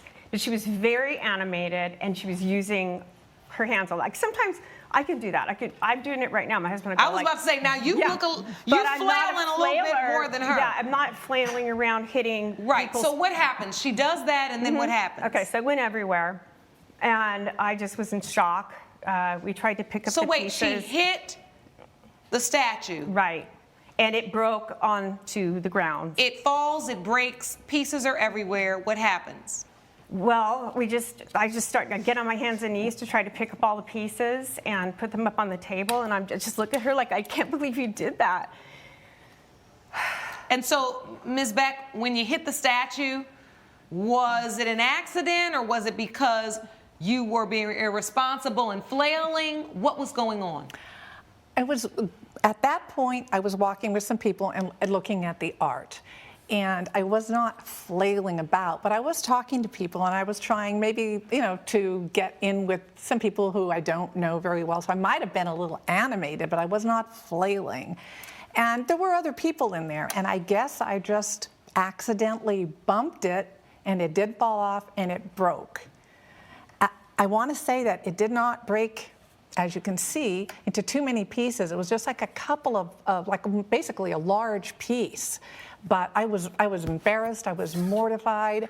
So I picked them up and I said, let me take them home and I'll repair them. Or are you going to send it somewhere? I said I was going to. It's a couple pieces. So I did, in fact. I would have never let her take it if that was the case. That's what I said. The way that she represented it is just give me the opportunity to fix this and make it right. And when she said, give me the opportunity to fix this, what did you say? I said, I'll give you an opportunity, but I don't know how you're going to do that. I mean, again, I was in shock. I didn't think that it could be repaired, but I thought, well, maybe she'll contact the artist. She did meet him that night. Maybe they can work something out. Did you contact the artist, Ms. Beck? No, I did not. Your choice was to take the pieces home and try to glue them back together with yourself? Super glue. So you declined that offer, Ms. Thompson? No, you declined the offer for her to take it home. I accepted the offer for her to take it home because she said that she was going to have it fixed. So I assumed she meant professionally, not super glued. So then what happened? So she brought it back to me the next day super glued. And she thought that was all right. I just looked at it, I go, no, this is not what we... Ms. Beck, did you call any repair shops, places that specialize in repairing items like this? to see how much it would cost to repair that? No, I did not. But I did go to an art store and describe the material and picked up a special glue, not super glue. And I did glue it back together, and I think it looks pretty good. I'd like to see it a little closer. Okay, Sean, can you bring me the statue carefully? Very careful. I would have never allowed it if I knew that she was going to take it and try to super glue it together. That is what I said, except not super glue. It's a cute little statue. Thank you. He's a great artist. Be careful now. Oh, I can see the crack.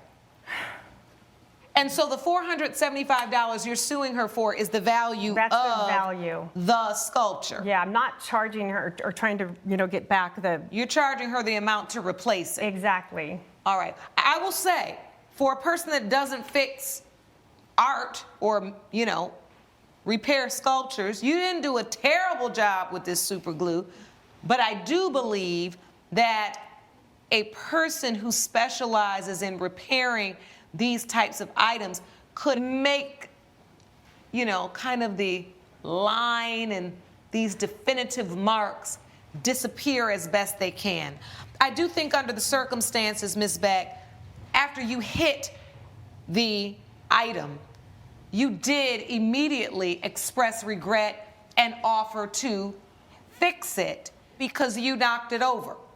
On the other hand, Ms. Thompson, I must say, if this is a prized possession of yours, I am not sure why it was on a pedestal in the middle of the floor at a party that easily could have been knocked off. So for that reason, I do not believe you're entitled to collect the full value of the statue. But I do believe that from this point where Ms. Beck has gotten it, you will be able to take it to someone to be able to kind of tighten up these crevices and make it look cleaner. Therefore, judgment for the plaintiff for $250. Thank you. Court is Your Honor. adjourned. Thank you, Your Honor. All rise. Judge Lake has ruled in favor of the plaintiff. The defendant owes $250. Well, I'm not happy that it's broken, but I am glad that this is resolved. I apologize again, but we didn't have to be so dramatic. Me dramatic? Maybe you should listen to yourself. Let me lead you out, please. Coming up. What happens that you decide to give the ticket away? When I got to San Diego, he wasn't responding. He did not respond to my call. I texted him twice asking him where he was. He was supposed to meet us at the hotel and he did not. Jesse Carter claims he agreed to go to a concert with the defendant, but when he arrived, he found out she gave his ticket away. Fiona Bellinger says she thought he ghosted her, so she felt he could buy his own ticket. Good day, everyone. Good day. This is the case of Carter versus Bellinger. Mr. Carter, you are suing Ms. Bellinger for $1,017.50. Is that correct? That is correct, Your Honor. These are expenses from a concert ticket. And the defendant, Ms. Bellinger, says you're not responsible for anything. All right, I want to know what happened. Start from the beginning, Ms. Carter. It was a concert? Correct. What kind of concert? This was for a Pitbull concert down in San Diego. All right. We had originally made an agreement to go to this concert together, me, her, and her roommate, Haley.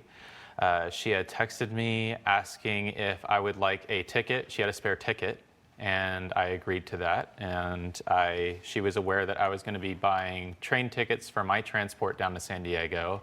I also bought a room for a hotel for myself, and I also took the day off of work because it was a Friday. And my train was a bit delayed, but once I did arrive there, I came to find out that she actually gave away the ticket that she said she was going to give to me to somebody else. And so I had to buy a resale ticket for $510. What happens that you decide to give the ticket away? When I got to San Diego, he wasn't responding. He did not respond to my call. I texted him twice asking him where he was. He was supposed to meet us at the hotel and he did not. So at the end of the night, Haley had told me, she was gonna buy a resale ticket, but I said, he has ghosted me, so why don't you just take the ticket and let's go in. If he responds to me, then we can tell him, we're already in, where are you? And he can buy his own ticket at that point, and that is what happened. Coming up. But until the ticket is received, right, the person giving the gift can always... We're back with the case of Jesse Carter, who brought Fiona Bellinger to court over a concert ticket. And so, Mr. Carter, while you're going through these delays on the train, you say you took the train. Yes, I took the Amtrak. You couldn't text Ms. Bellinger? The place we Call? Right. The place that we had delayed at, we actually made a stop halfway down to San Diego, and I was not having any phone connection during that time. And by the time that it did reconnect, I was able to actually see her text, and I actually texted back letting her know. Did you bring those text I did, messages? yeah. Let me see those, please. Thank you. Mm-hmm.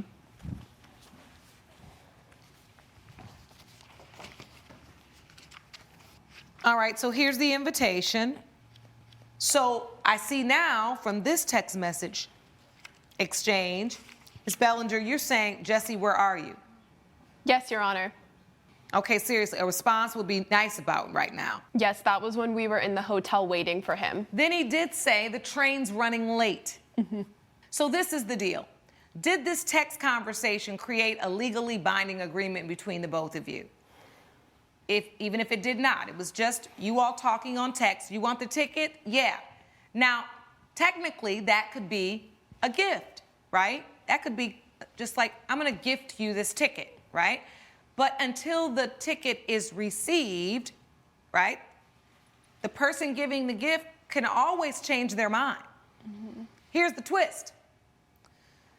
If Mr. Carter missed the whole concert because he didn't have a ticket and he didn't have any money to get in, he would have suffered significant damages because you gave away the ticket that he relied on himself having. But you went and bought a ticket. Correct. So therefore, you almost remedied the problem by buying yourself a ticket. Judge Lake's verdict when We the People returns. So it's the determination of this court is that your damages really are not your train ticket because you saw the concert. Correct. The damages are really that you should have had the free ticket because you did let her know you were running behind as soon as you possibly could. Unfortunately, she had already given the ticket away. Correct. But she knew that it was your intention to come. For this reason, I believe you owe Mr. Carter the value of the ticket. The train was not his fault. Do you understand? Yes, Your Honor. All right. Judgment for the plaintiff for $510. Court is adjourned. All rise. Judge Lake has ruled in favor of the plaintiff. The defendant owes $510. Hope it was worth it. Oh, it was. Follow me this way.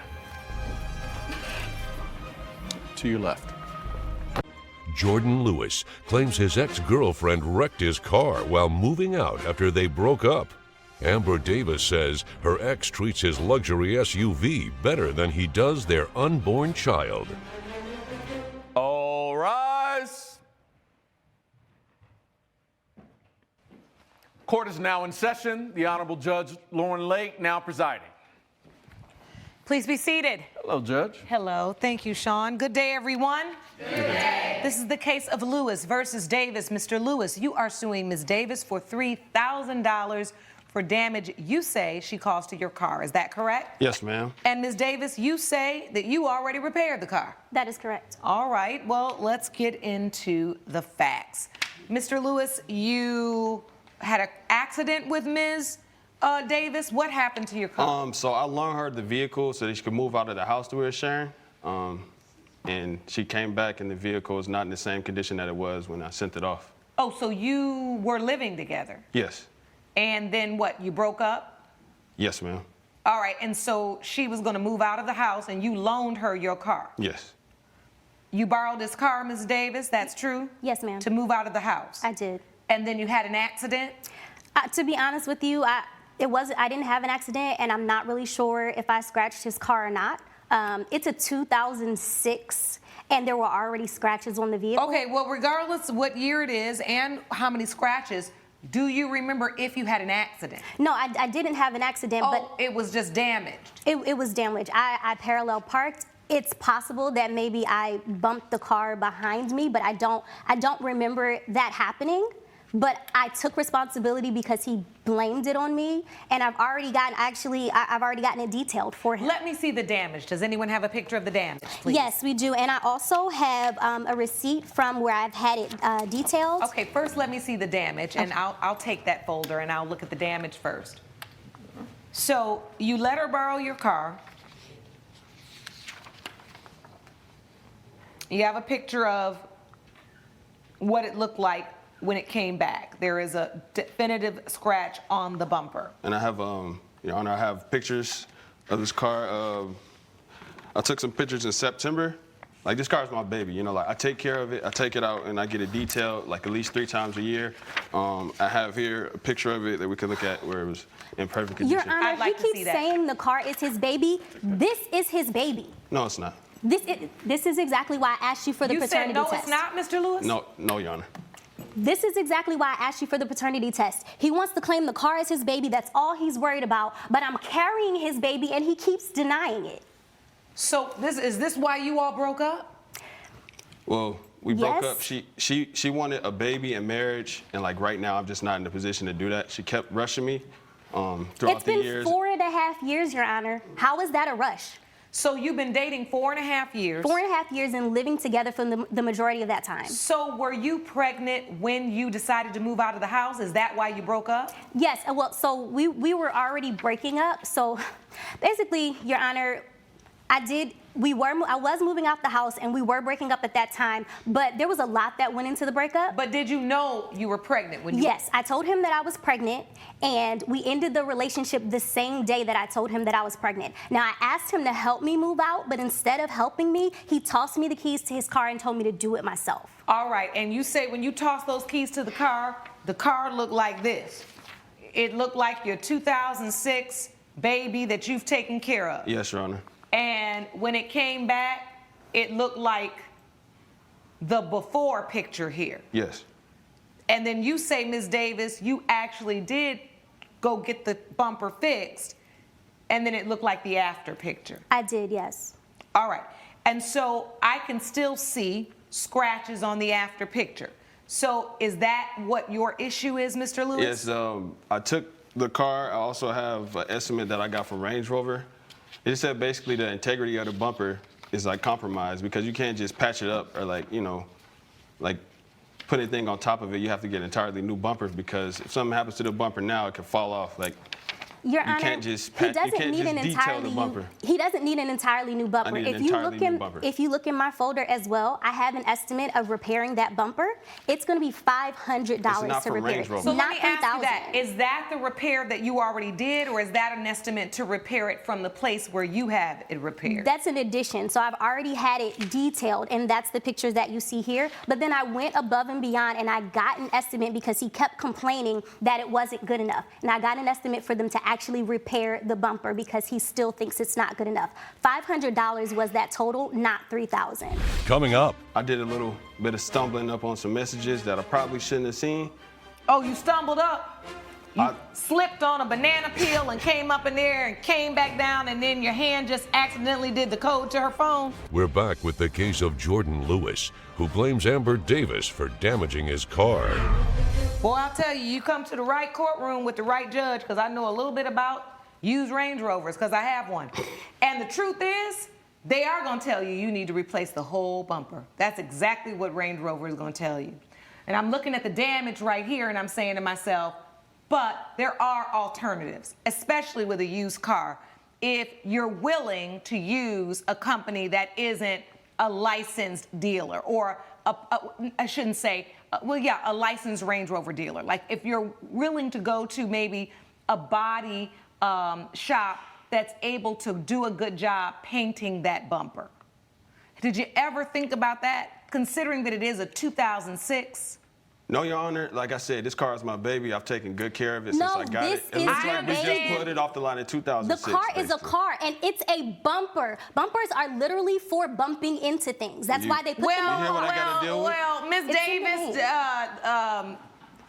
let's not take it that far. There is a way that a bumper does protect the vehicle. That is true. But when someone lends you their vehicle and you accept that responsibility, it is your responsibility to return it the way that it was given to you.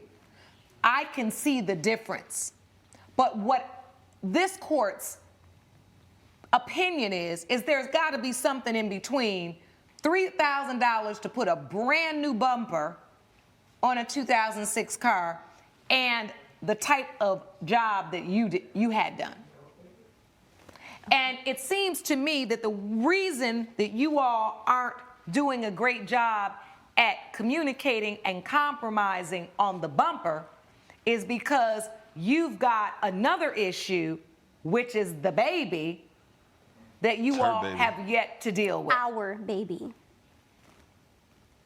So, Mr. Lewis, you basically are saying you do not feel Ms. Davis's child that she's obviously carrying is yours. No, ma'am. Why don't you believe that? When we were separating, we were having problems. I decided not to go home with her for Christmas.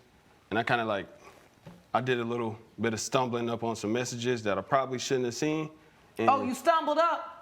You slipped on a banana peel and came up in there and came back down, and then your hand just accidentally did the code to her phone? Well, you know. How'd you stumble on them? Through her Facebook messages. Oh, you stumbled into the Facebook with the passcode. Yes, ma'am. Oh, okay. Well, she left be it up. careful of those banana peels, Sean. Got to. Okay, got to be Well- careful when you slip and get into somebody's Facebook. So you went snooping through her Facebook. And I just Invading my found- privacy. I found that she was planning to hang out with all of her friends from back there, back home, and the one that was concerned was her ex. Oh, so you were trying to act like you didn't feel like going home with her. Then when you were snooping through her Facebook, you saw that she made plans to hang out with friends at home, and one of them was her ex. Yes.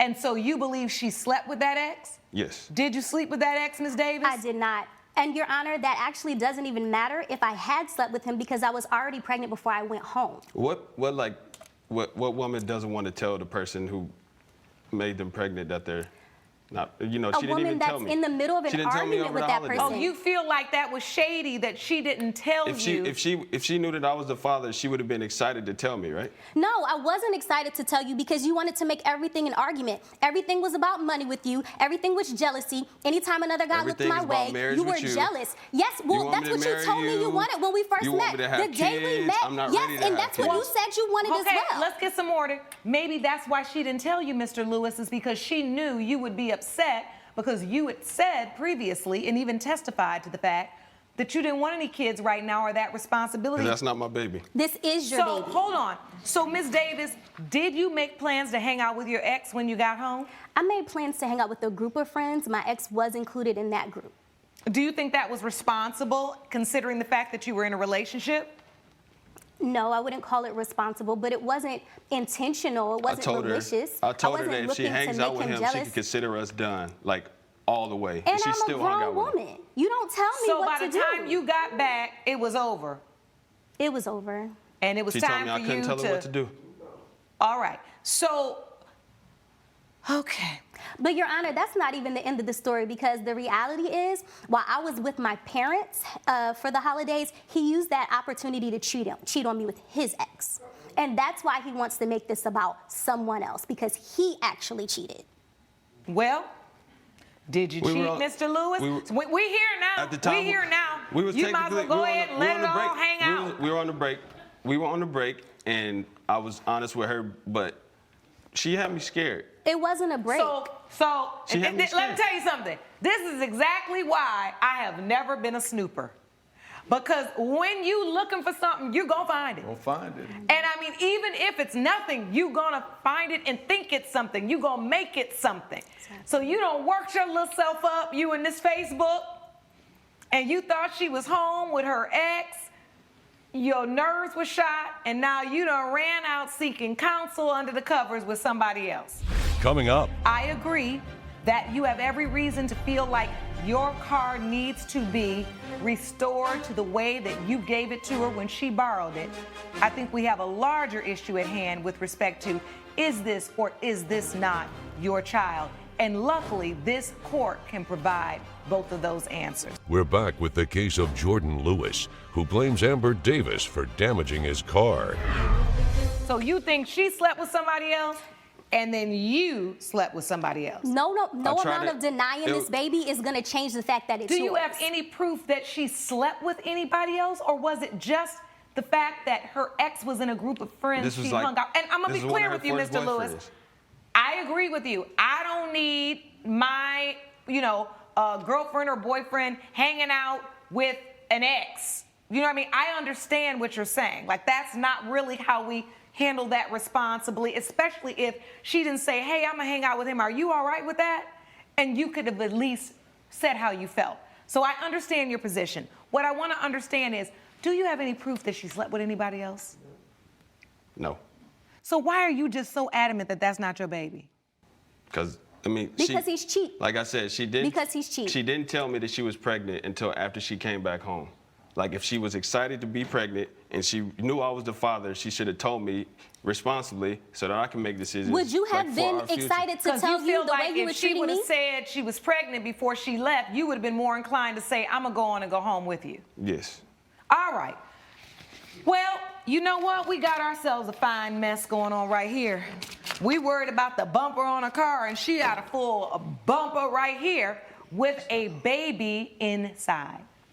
And I think while I agree that you have every reason to feel like your car needs to be restored to the way that you gave it to her when she borrowed it, I think we have a larger issue at hand with respect to, is this or is this not your child? And luckily, this court can provide both of those answers. We're back with the case of Jordan Lewis, who blames Amber Davis for damaging his car. With respect to this bumper, Mr. Lewis, I realize how much this car means to you, and I see how clean you have kept it. It looks really, really good. Thank you. But I do think that Ms. Davis deserves an opportunity to find a reputable body shop that can restore the paint to your bumper before this $3,000 bumper needs to be replaced as new. Now, I do believe that it's going to cost more than $500. So it is this court's opinion that you are entitled to $750 in recovery today for the repair of the bumper. Ms. Davis, I want you to say on the record, if in fact the bumper cannot be repaired with $750, that you are willing to cover whatever the difference is. Yes, ma'am. You are? I am. All right. So that is done. Judgment for the plaintiff for $750 for the damage to the bumper. Now, for the thing that is even more important, which is the paternity, let's get these answers. You both submitted to DNA testing, and the results read as follows.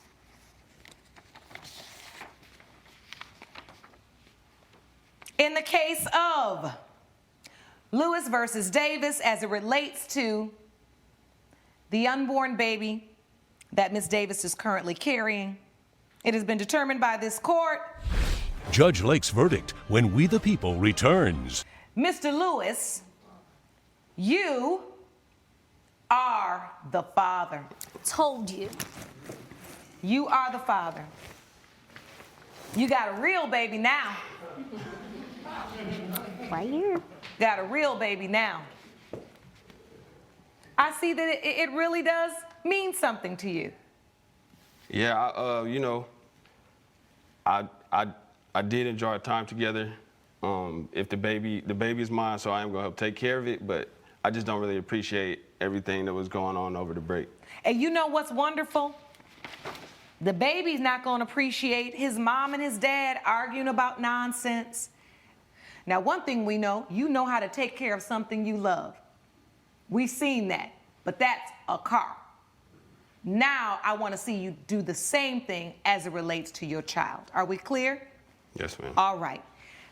Good luck to both of you. Court is adjourned.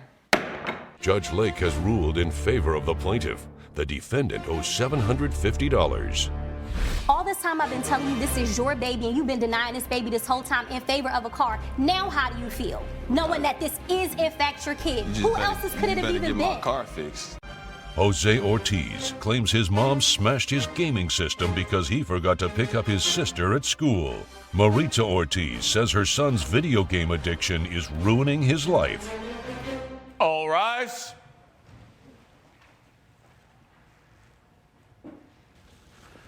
Court is now in session. The Honorable Judge Lauren Lake presiding.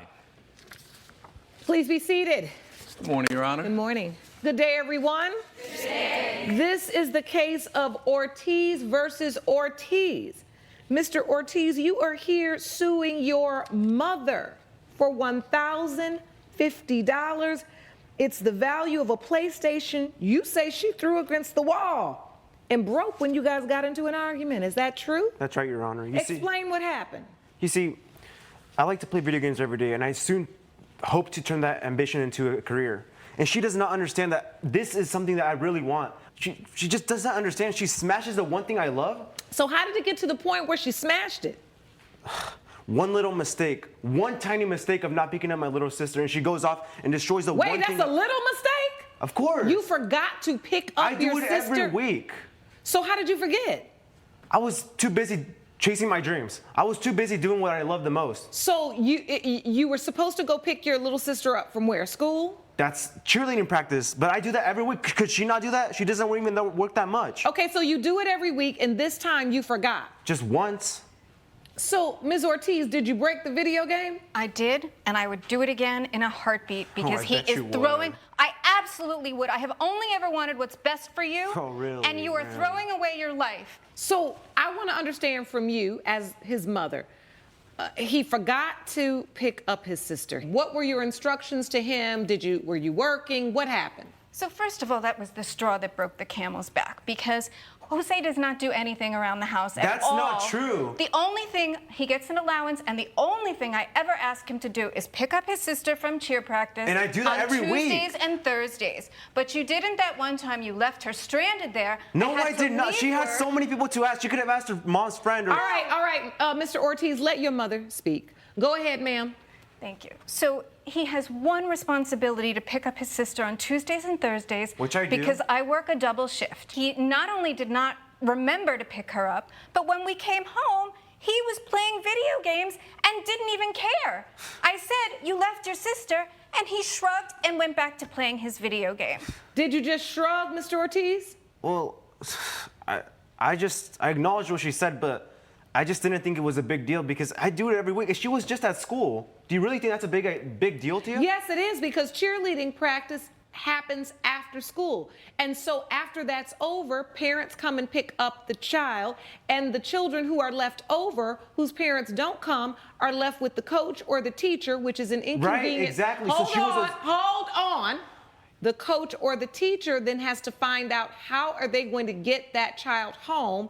It's a huge inconvenience. But she was not stranded, was she? She had teachers and coaches there. No, she was stranded because you didn't come get her, and then your mother came to get her. But I was busy doing what I wanted to do. I want to point out also that this is the latest in a long string of incidents that have happened since he's become addicted to video games. That's not true at My all. parents visited from Florida. He I came still out saw for them, 5 though. minutes for the whole 2 weeks they were here. He comes out of his room to eat and go to the bathroom, and then the rest of the time he's in there playing his games. That is not true. Let me ask you this. You say he still gets an allowance at 18 years old. I just wanted him to focus on his schoolwork, and when he was a little boy, he took everything so seriously. He worked so hard at his studies. That's why I bought him his first video game console to begin with, because I wanted him to have So you a little actually fun. got him his first one. I did. But this one you did not buy. I did not. So, Mr. Ortiz, you bought this all on your own? Yes, using. With the money I gave him from his allowance. But I earned that money. No. I do chores. I pick up my sister. Wait. Is your allowance based upon you doing chores and then getting the money? Exactly. What do you have to do? I pick up the laundry. I do my room. I do the dishes. Everything she tells me to do. Laundry. And I pick up my sister. What a laundry machine. No. Laundry, dishes. The trash. Clean your room. Exactly. The trash. Yes. Right? And pick up your sister. Of course. And so, Mom, is that true? Like, are those the chores he's required to do and then he gets payment for those? No, no. Those are every once in a while he volunteers, or he used to. He doesn't do it anymore. Yes, I do. But he is not required for that allowance to do anything except pick up his sister, which he didn't do. Coming up. You feel like he's addicted? I do. Do you feel like you're addicted, I'm Mr. not. Ortiz? I have a normal life like any kid plays video games. Why I is it so? haven't heard anything normal yet. You haven't told me anything you've done that's normal except pick your sister up, but then you said you forgot. We're back with the case of Jose Ortiz, who is suing his mother, Maritza Ortiz, for smashing his video game system. I don't believe in paying kids to do things they already need to do to learn responsibility. So cleaning up your room, you're not getting no money from me for cleaning up your room. You better clean up your room, because in this house, we live in a clean house. But I clean it well. Washing dishes, washing clothes, that doesn't matter. That, in my opinion, that is not something you need to be paid to do. Now, if you're doing something outside of the realm of something you would ordinarily do, maybe, or if you'd want to just give an allowance because this is the money you're giving him, right? But the key word in that, Mom, is giving. You're giving him an allowance.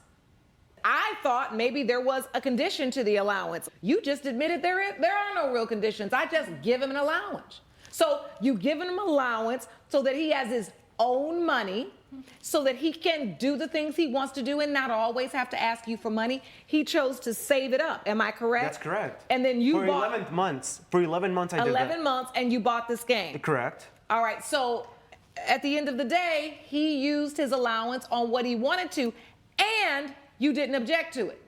No, but I wish I had now. All right. So that's hindsight, and we know that's 2020. So get me to the point where you smash the game. What happened? You come home, you're mad, he didn't pick up the baby sister, you had to race over there, your nerves were shot, you come in, and what happens?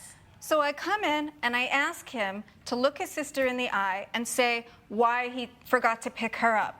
And he doesn't. He glances at her, he shrugs, he dismisses both of us, takes no responsibility, which he's been doing for these past several years now, taking no responsibility. And I'm sorry I lost it. No, you know what? I'm not sorry. I'm not sorry, because this addiction is out of control. It's and not I've an tried addiction, to talk to you Mom. about it for so long. I'm not and you addicted. need help. So wait a minute. He needs help. You feel like he's addicted? I do. Do you feel like you're addicted, I'm Mr. not. Ortiz? I have a normal life like any kid plays video games. Why I is it so? haven't heard anything normal yet. You haven't told me anything you've done that's normal except pick your sister up, but then you said you forgot her. In this entire testimony, your entire testimony, you have not said to me any other thing that you do. So the one thing I make wrong was picking up my sister, not just doing it, not picking her up once. What else is normal about your life? Your grades are failing. He's going to end up having to repeat senior year of high school. That's not true. Yes, you are. No, it's not. He used to get straight A's, and now I what are you? still You're do. failing math. You're failing science. Wait a minute. You're talking about you still get straight A's. Of course. No. Well, why would your mother say you used to get them? She just says that so that she just tries to find ways to get me in trouble. She just wants the worst for me. All I ever wanted is what's best for you. Is that why you destroy my games? Is that why you? Yes, that is absolutely why I Why do you destroyed always your game. Why do you always blame me for everything? You know, sometimes as a parent, you have to do the things that your kids are going to hate you for because it's the right thing to do. And that's why I smashed your game. And I guess I would do it again. How did you smash it? Once you came back, he's still in his room playing. He doesn't really acknowledge or express any concern for his sister. What did you do to the game? First, I yanked the controller out of his hand. I threw that against the wall.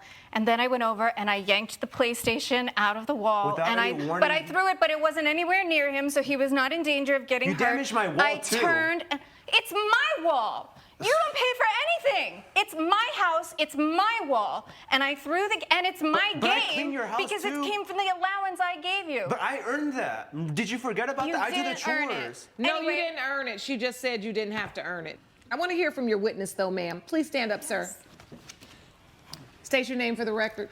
Robert Shannon. Mr. Shannon, you are here. You are a psychologist? Yes, And yes. what would you like to testify to today? Well, first of all, I wrote a book on gaming disorder, and I do have I photocopied a page from my book. And First of all, take there's that. that does not, that kind of disorder doesn't even exist. Can you please let the man talk? He's the expert. You are not the expert. So why don't you just shut your mouth for Let's 2 get minutes? some order now.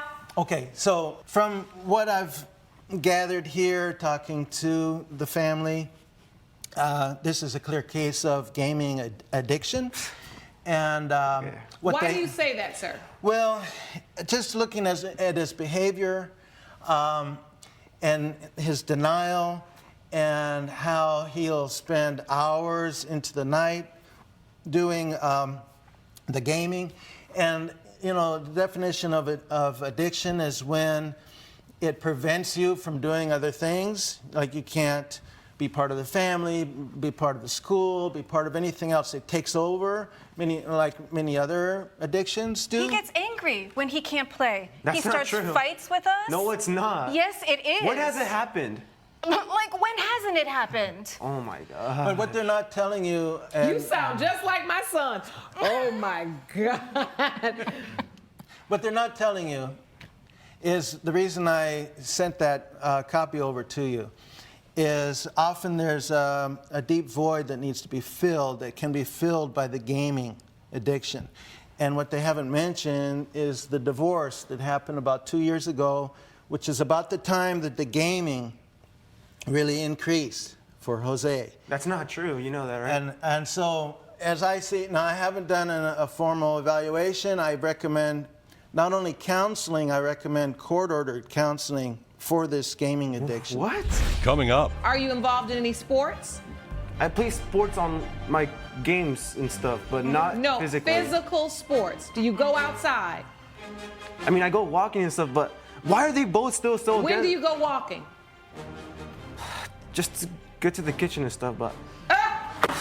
Boy, please. We're back with the case of Jose Ortiz, who is suing his mother, Maritza Ortiz, for smashing his video game system. Mr. Ortiz, I want to ask you, I'm going to give you a chance before I give my ruling. Why do you think that isn't true? Do you think you're addicted? No, I lead a normal life. I'm a kid.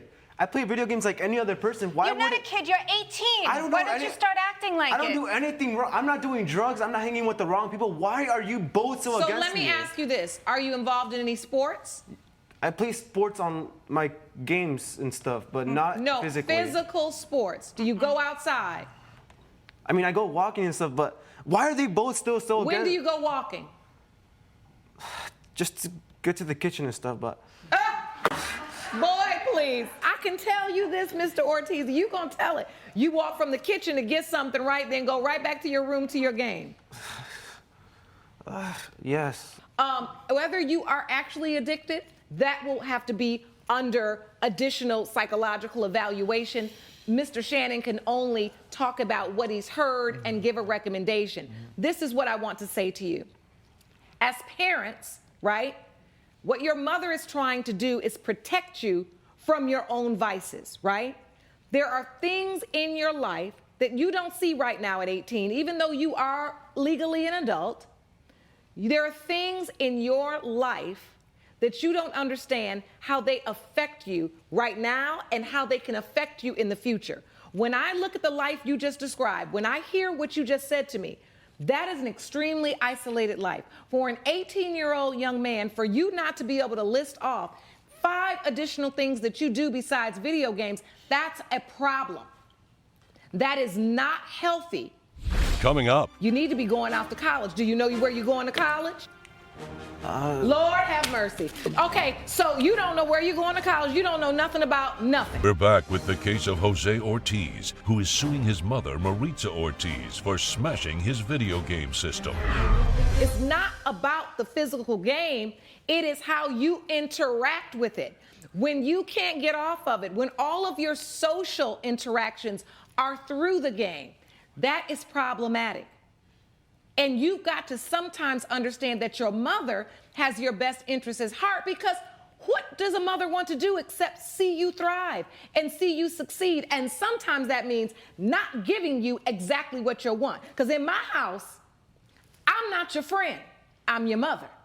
And that's 2 different things. So I'm gonna have to make a call sometimes that you're not gonna like, because I'm not here to be your friend. And she's not here right now to be your friend. She's here to be your mother. But the problem is he bought that video game with money that you gave him. Once you give the allowance, it's his. It's a gift. You admitted he didn't work for it, but it's a gift. You gave it to him. Now, what you could have done was simply restrict his ability to play the game. No. Or you could have said that video games are not allowed in your home because it's your home. Hold on, I'm doing the talking, Mr. Ortiz. This is the difference about what you do in your house and what you get to do in this courtroom.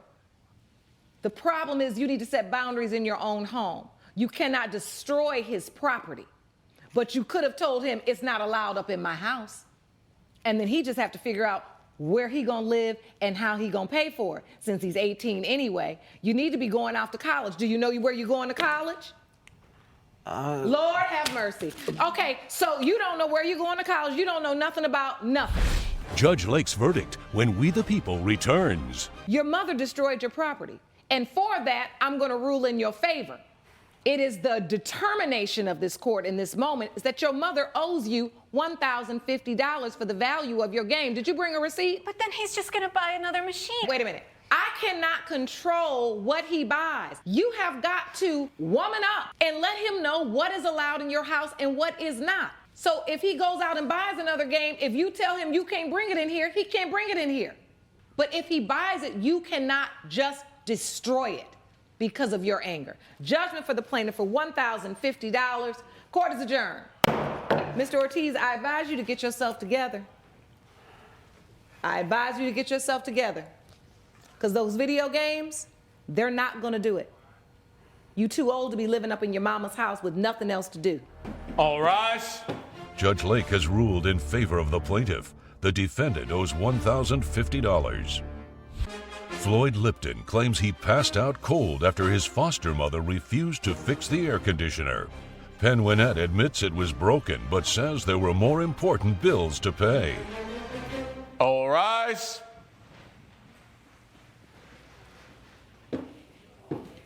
Court is now in session. The Honorable Judge Lauren Lake presiding. You may be seated. Good morning, Your Honor. Good morning. Good day, everyone. Good day. This is the case of Lipton versus Winnett. Mr. Lipton, you are suing Ms. Winnett for $3,000 for medical bills and a security deposit you say she should pay because of the condition of her home. Is that correct? That is correct. Please explain the situation to the court. In her house, she has an air conditioning unit which has been broken for a month and a half. I begged her to fix this unit. She said it was my responsibility to fix it. She asked me to pay $2,000 to fix this unit, which I do not have. I passed out in her house, which was at the time that I passed out 90 degrees inside the house. How long have you been living in the home? I've been living there since I was 4 years old. Oh, so this is your mother? She's my foster mother. She's not my mother. Your foster mother. Okay. And so you've been living there since you were 4 years old. You live in what state? Arizona. All right. You said you were paying rent? Yes. As soon as I turned 18, she started having me pay rent, even though I was still in school, and she had me pay for $400 a month to live in the room that I had lived in since I was a kid. How many children in the house? Currently, there are 3 plus me. All right. Ms. Winnett, so you are a foster mother? Correct, Your Honor. And this Why are you so emotional already? Because this breaks my heart. I'm not able to have children. That's been one of my dreams since I can remember. So when I was able to have foster children, Floyd is one of the first children I took into my home, and I love and adore him with all of my heart. The fact that you all are standing on opposite sides of the courtroom upsets you? It does upset me, not only because of all that I've done for him, but it also puts my other foster children in jeopardy. Okay. Mr. Lipton, you're saying that you were paying rent, you were living in the home in Arizona, it was very hot, and the air conditioning broke? That's correct. The air conditioning had been broken for quite some time. Not quite some time. How long is quite some time in your estimation? And I will let you respond. Yes, sir. For almost a month and a half, Your Honor. Okay, so about 45 days. That's correct. And then what happened on the day that you passed out? So I had a job because I had to pay her rent. I had to pay the utilities for the house, so I was working as hard as I could. I'm working as a deckhand at a power plant. I was out there for a 9-hour shift that day. It was about 110 degrees. It's Arizona. It's quite hot, as you said, Your Honor. I got home, and the thermostat read 90 degrees. I snapped. I got angry. I was yelling at Penn. I said some things that I regret. He cursed me out. I said some things that I regret, but I also believe I spoke Things truth. like what? I called her greedy. I said she was using me and the other foster children as cash cows. She kept saying I was lucky to be there, and if I didn't want to be there, well, I should just move out. I was trying to move out. It was a $700 security deposit that I needed to pay that I did not have the money to pay. I lost it. I got out of control, and I got so hot that I passed out. And I woke up in the ER, and I realized that I'm going to have to pay for this too now because she's not going to help me out. So it was a heated argument, literally and figuratively. That's correct, Your Honor. All right, Ms. Winnett, please respond to the testimony. Definitely. I have a special needs foster child as well who's in a wheelchair, and right when the air conditioning unit broke, my vehicle all broke as well, and I need that second vehicle, which is a van, fixed at all times because it carries his wheelchair. So he's painting me out to be this person, this money-hungry person. He called me every name in the book. He said I only wanted him and the other children for money. Called me a greedy SOB. He said that he wasn't Annie. He gives a false narrative that I have him doing chores like Annie, Cinderella. like little orphan Annie. Yes, Your Honor. Oh, okay, so you all went there. I didn't go there, he goes there. Coming up. I was the one who took him in, so for him to do this to me and talk so negatively and call me such bad names, I'm just dumbfounded. And later. It was his due diligence to come and measure the refrigerator I and was measure very his busy space. at work. I don't live in his The home. How can measurement I she measure gave me his was space and any say whether or not the regular refrigerator size fit? space would fit a regular I don't know why y'all think I can hear either one of you when you're both talking at the same time. We're back with the case of Floyd Lipton, who blames foster mother Penn Winnett for his heat exhaustion. Why did it take you so long to get the air conditioning fixed? As Why? I said before, I fixed my vehicle that I have to take my other son back and forth to So the you had to doctor. make a choice Correct. with expenses between the vehicle or the air right now. Correct. All And right. when I got 4 different estimates, and the lowest estimate, I just asked him to help chip in since he runs so many different utilities. He'll have the oven and different things on, but then we'll have the air on. I'm sorry, Your Honor. I've heard enough. I want to go back to Mr. Lipton because I want to give him a chance to respond, and I want him to tell the court why he feels like he should be awarded $3,000. You say you had medical bills after you had to go to the hospital, and you also wanted your security deposit for a new apartment. You want Ms. Winnett to pay that. That is correct. And why is that, sir? I'd like you to explain. Because I was paying, like I said, I was paying utilities on the house. I was paying often for her groceries, and she claims that I wasn't paying for everyone's groceries, but most of the time I was. He did that one time, Your Honor. One time he had to Your pay Honor, for a case of Ensure. It was more than one time, Your Honor. Ensure that's not for him because he was trying to gain weight. That happened He's one time. always been a problem child since he's a young child. He's always been truant. He dropped out of high school. He had to get his GED. He's always had an anger management problem. Well, there's nothing wrong with getting your GED, No, but if nothing you're wrong dealing with it, with but he was just so ornery and disrespectful and did everything opposite since he was younger. He grew up, I hate to see it, but his mom was on heroin and crack, and which had a bad effect on his behavior. at the time of her pregnancy with him. At the time of her pregnancy. Okay. And he was around that influence, and I was the one who took him in. So for him to do this to me and talk so negatively and call me such bad names, I'm just dumbfounded. And now you're suing me? All right. May I please have a chance to defend myself? I'm going to give you that chance, and I'd like you to do that because I'd like you to answer the question about why do you think Ms. Winnett should pay your medical expenses and give you the money for a security deposit on a new apartment? Well, she kept telling me that I was lucky to even be there, and if I didn't want to be there, I should move out. I was trying to do that. Am I wrong? Am I wrong? I was trying to do that. I was working at the power plant day in and day out. I was making about $12,000. Okay, I want you to take a minute and take a breath because you're working yourself up. I'm sorry. And then when you get worked up, I get worked up, and you don't want me worked up. Understood, So, Your Honor, I'm sorry. Take yourself a breath and tell me what's going on. I was making about $1,200 a month, and with the utilities on the house, with the repairs to the car, with the repairs to the air conditioning, with the groceries and all that, I was paying about, per month, I was paying around $800 a month. I did not have the money for security deposit on a new apartment. The new apartment that I was looking at, the security deposit was $700, and then I had to pay $700 a month.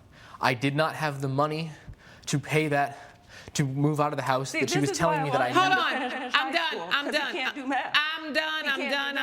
I'm done. Mm-hmm. This is enough. Sorry. Mr. Lipton, I have to say this to you because I can see how upset you are. Welcome to the real world. You are 18 years old. You are an adult. You are in the situation that many of us, especially at your age, in our 20s, even 30s, and beyond, have found ourselves in. I think when Ms. Winnett said to you, you're lucky to be here, I don't believe she said it to mean as a foster child, you're lucky to live here. I think she meant you're lucky to be here as an 18-year-old young man and literally pay far less than you would be paying to live on your own. I understand why you would interpret what she said as you feeling like she didn't want you there. However, at 18 years old, if you decide you'd like to move out because you don't like the condition of the air, but if she has to choose between a vehicle to get a special needs child back and forth to appointments and air conditioning, you're gonna go with the vehicle. It's just that simple. And everybody gonna have to get a fan, jump in the pool, or figure out what they're gonna do to stay cool. And one thing they can't do is get so angry that they work themselves up into a tantrum, and that is exactly what you did.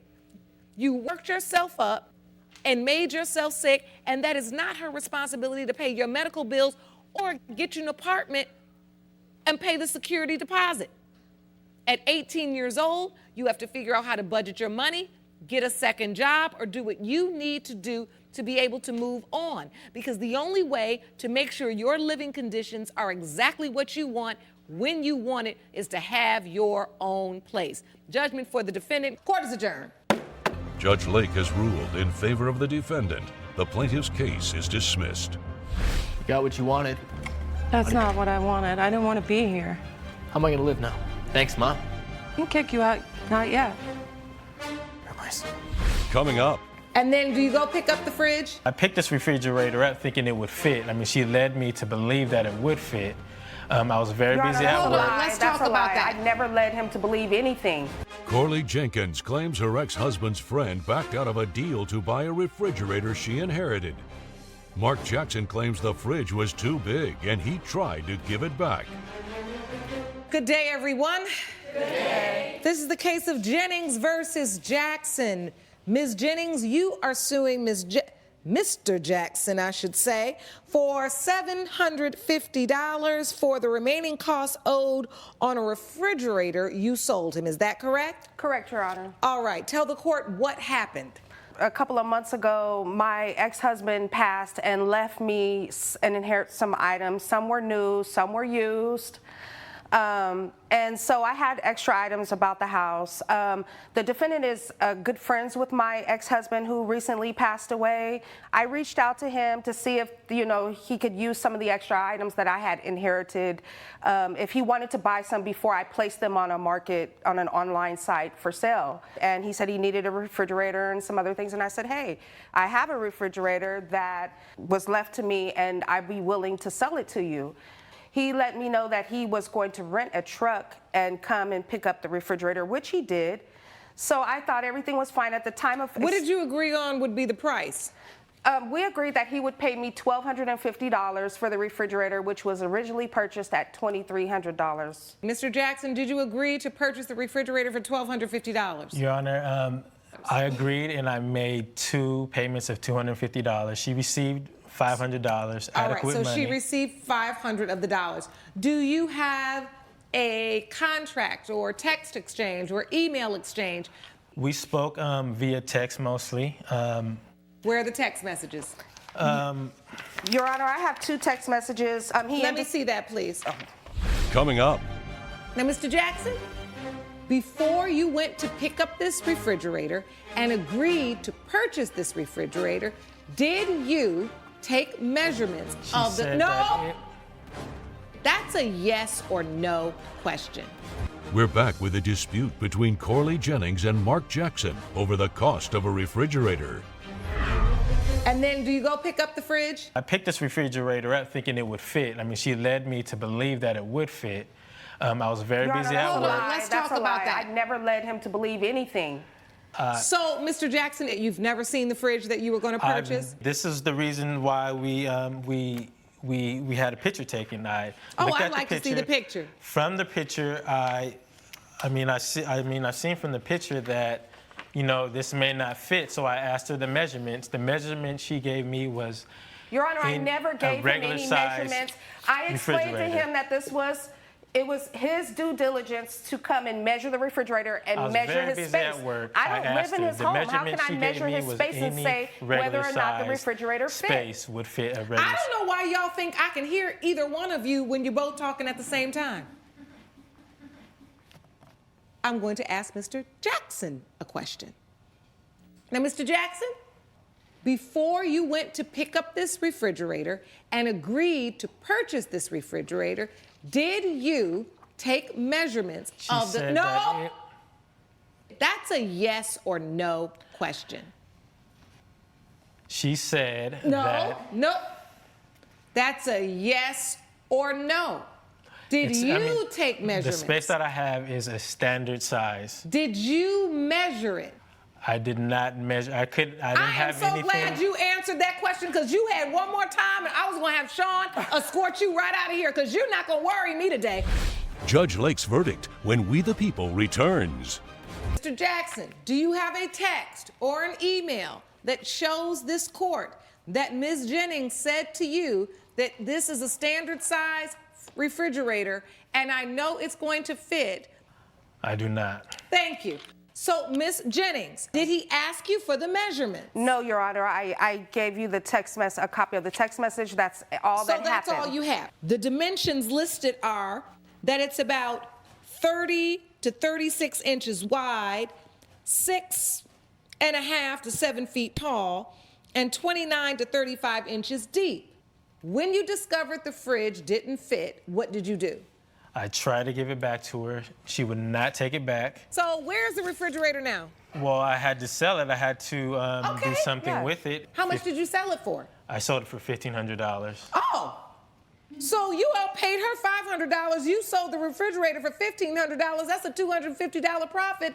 This is on you, Mr. Jackson. You sold the refrigerator for $1,500. You need to pay her $750. You owe her and learn the lesson for the next time you buy a refrigerator. Judgment for the plaintiff for $750. Court is adjourned. All rise. Judge Lake has ruled in favor of the plaintiff. The defendant owes $750. Danita Christian claims a relationship with her trainer left her with more than bad memories after it ended. Marcus Talley claims he doesn't owe the plaintiff a dime. All rise.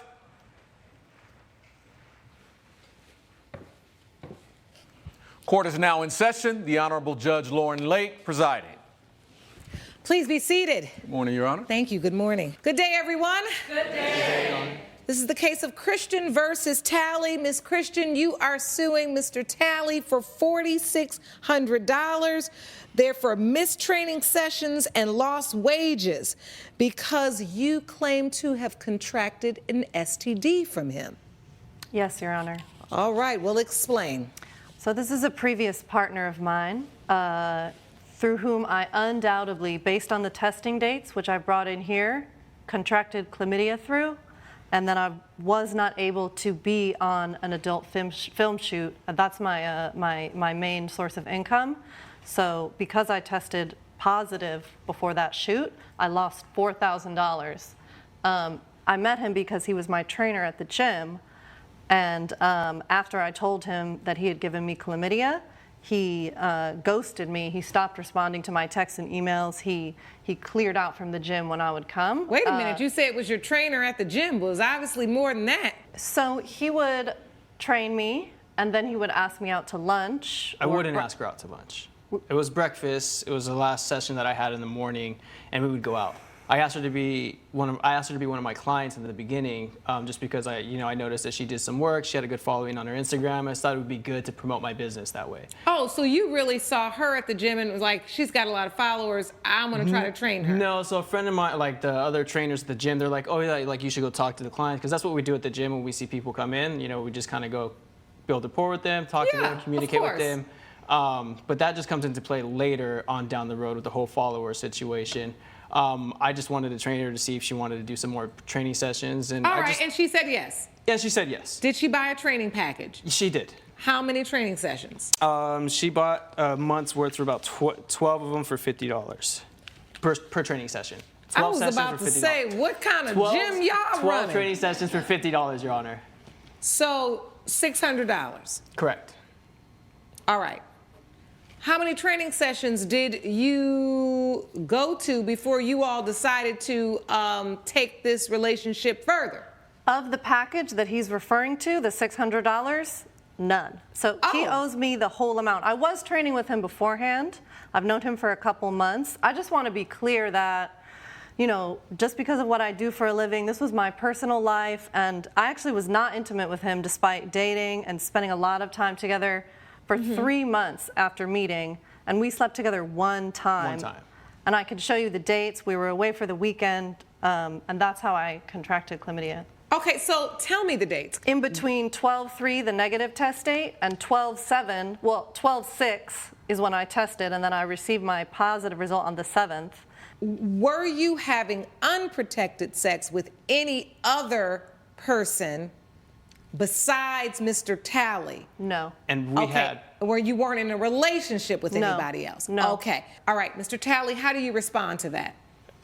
So even when we had intimate sex and everything, but we had used protection as well. So I don't necessarily know where she's getting this, I'm giving her chlamydia type of thing. So that's where I'm getting really confused. I mean, what she does as her profession is that, respectfully, she gets paid to be an adult film star. And that's fine with, I thought I'd just try that out and knock that off my bucket list. Just to be something, not bucket list, but it was something new for me that I was willing to open my mind towards. No, you said what you were really thinking. You had bucket lists, so don't try to clean it up. He said what he said. He said what he said, right, Sean? So you had this thing that you wanted to be intimate with an adult film star. I would say maybe, as we got to know each other, maybe that fantasy just kind of played out a little bit in my head. But I mean, that wasn't my intentions when I first had met her per se. Okay. But that makes sense. So the truth is you all were intimate. Did you use protection? Yes. We did, but I don't mean to overshare details in this setting, but there was an issue with the condom. It slipped off a couple of times. It was a little bit too large. Coming up. If you know and you've been informed, and even if you say, I'm not the one that gave it to her, if you've been in contact with someone who has tested positive, why wouldn't you be responsible enough to get yourself tested? And later. Was the fish dead when you left? It was alive when I left, but again, I was running out. How could you even tell? You had a party in my house. That's No, what I I did not have a party in your house. There you go assuming stuff. Hold on. We're back with a dispute between Danita Christian and Marcus Talley over lost wages and personal training sessions. The intercourse happens, the condom comes off, you get tested again on 12/7. 12/6, and I received my results on 12/7. Did you reach out to Mr. Talley? I did reach out to Mr. Talley, and he would not respond to me. He ghosted me, which is how I also lost out on the training package that I had paid him for, and he tried to physically escape the gym when I arrived there to speak to him. Oh, really? He has not been tested for chlamydia. I have not been tested. He because refuses to be tested. I did not Why get- wouldn't you be tested? I haven't gotten tested because I just didn't have any symptoms, or like I didn't have anything going on, or I felt just fine as a man and everything But going if on. you know and you've been informed, and even if you say, I'm not the one that gave it to her, if you've been in contact with someone who has tested positive, Okay. why wouldn't you be responsible enough to get yourself tested? No, you're absolutely right, Your Honor. It's just at that time, like I said, she was the only one. I wore a condom. I didn't feel any symptoms, and like I said, I just wasn't like feeling. I felt just fine. All right, and so then why didn't you return her calls? The reason why I didn't return her calls is because, like I said, there was just that line of professionalism that kept being crossed. She was getting more interested, and like I said, I wasn't looking for the But relationship. she had given you her money for another package. So yes, but that was in exchange for also for her promoting my business and our workouts on her Instagram, which she didn't really necessarily do, or she didn't do. Oh, so you're saying that you had told her, I'm going to give you this reduced rate and you promote me on your IG.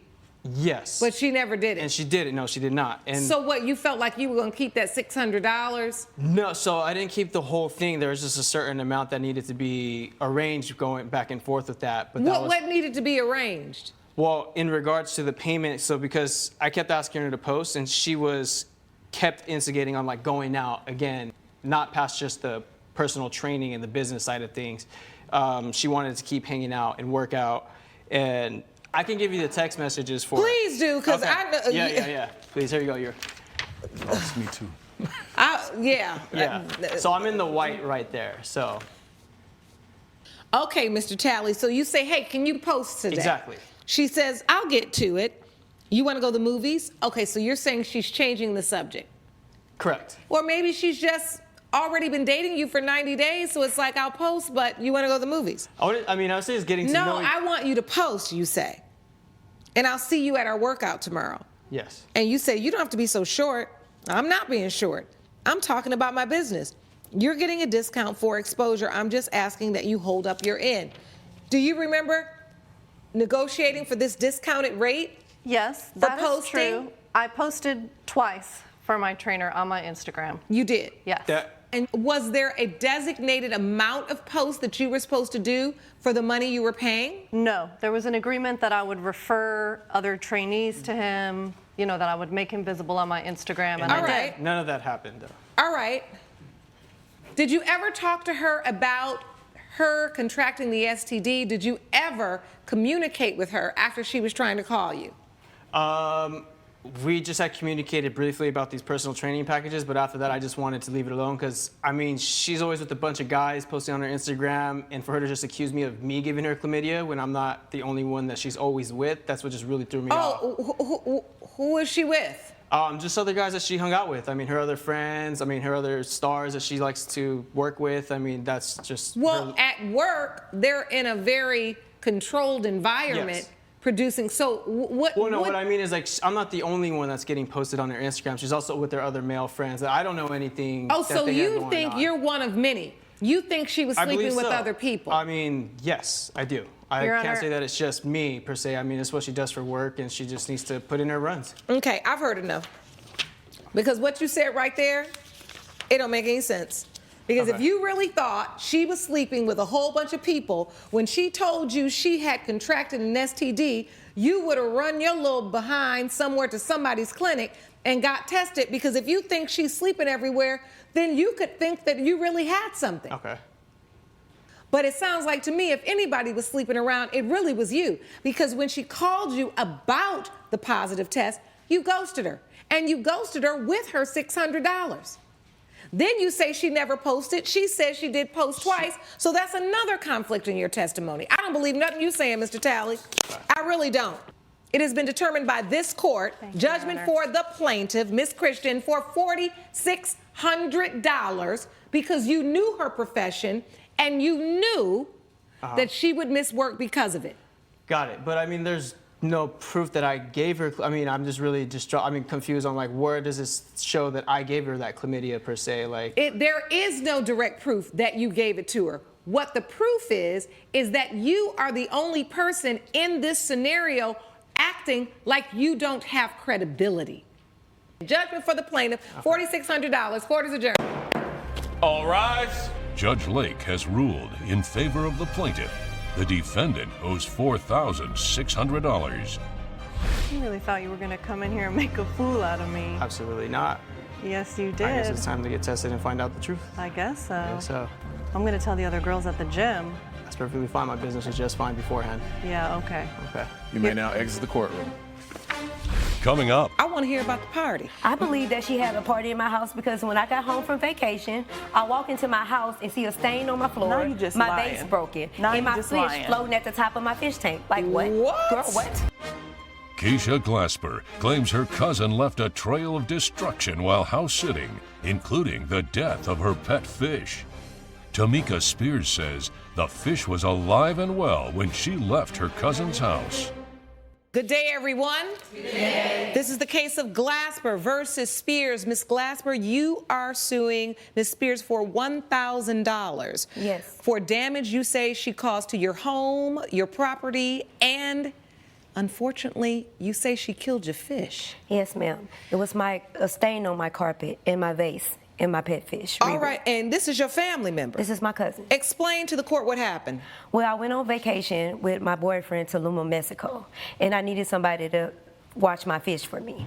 And she has a house sitting job, so my mom convinced me to let my cousin work. I had problems at the first. I didn't want to trust her because of the past that she did to me. So I went on and hired her to do the house sitting job. So what happens? The only thing she had to do was feed my fish twice a day at 9 and 6 p.m., one scoop. This is not just any fish. This is a flower horn fish, a Malaysian exotic fish with multicolors, and it can live up to 7 years. And my boyfriend got it for me for our anniversary.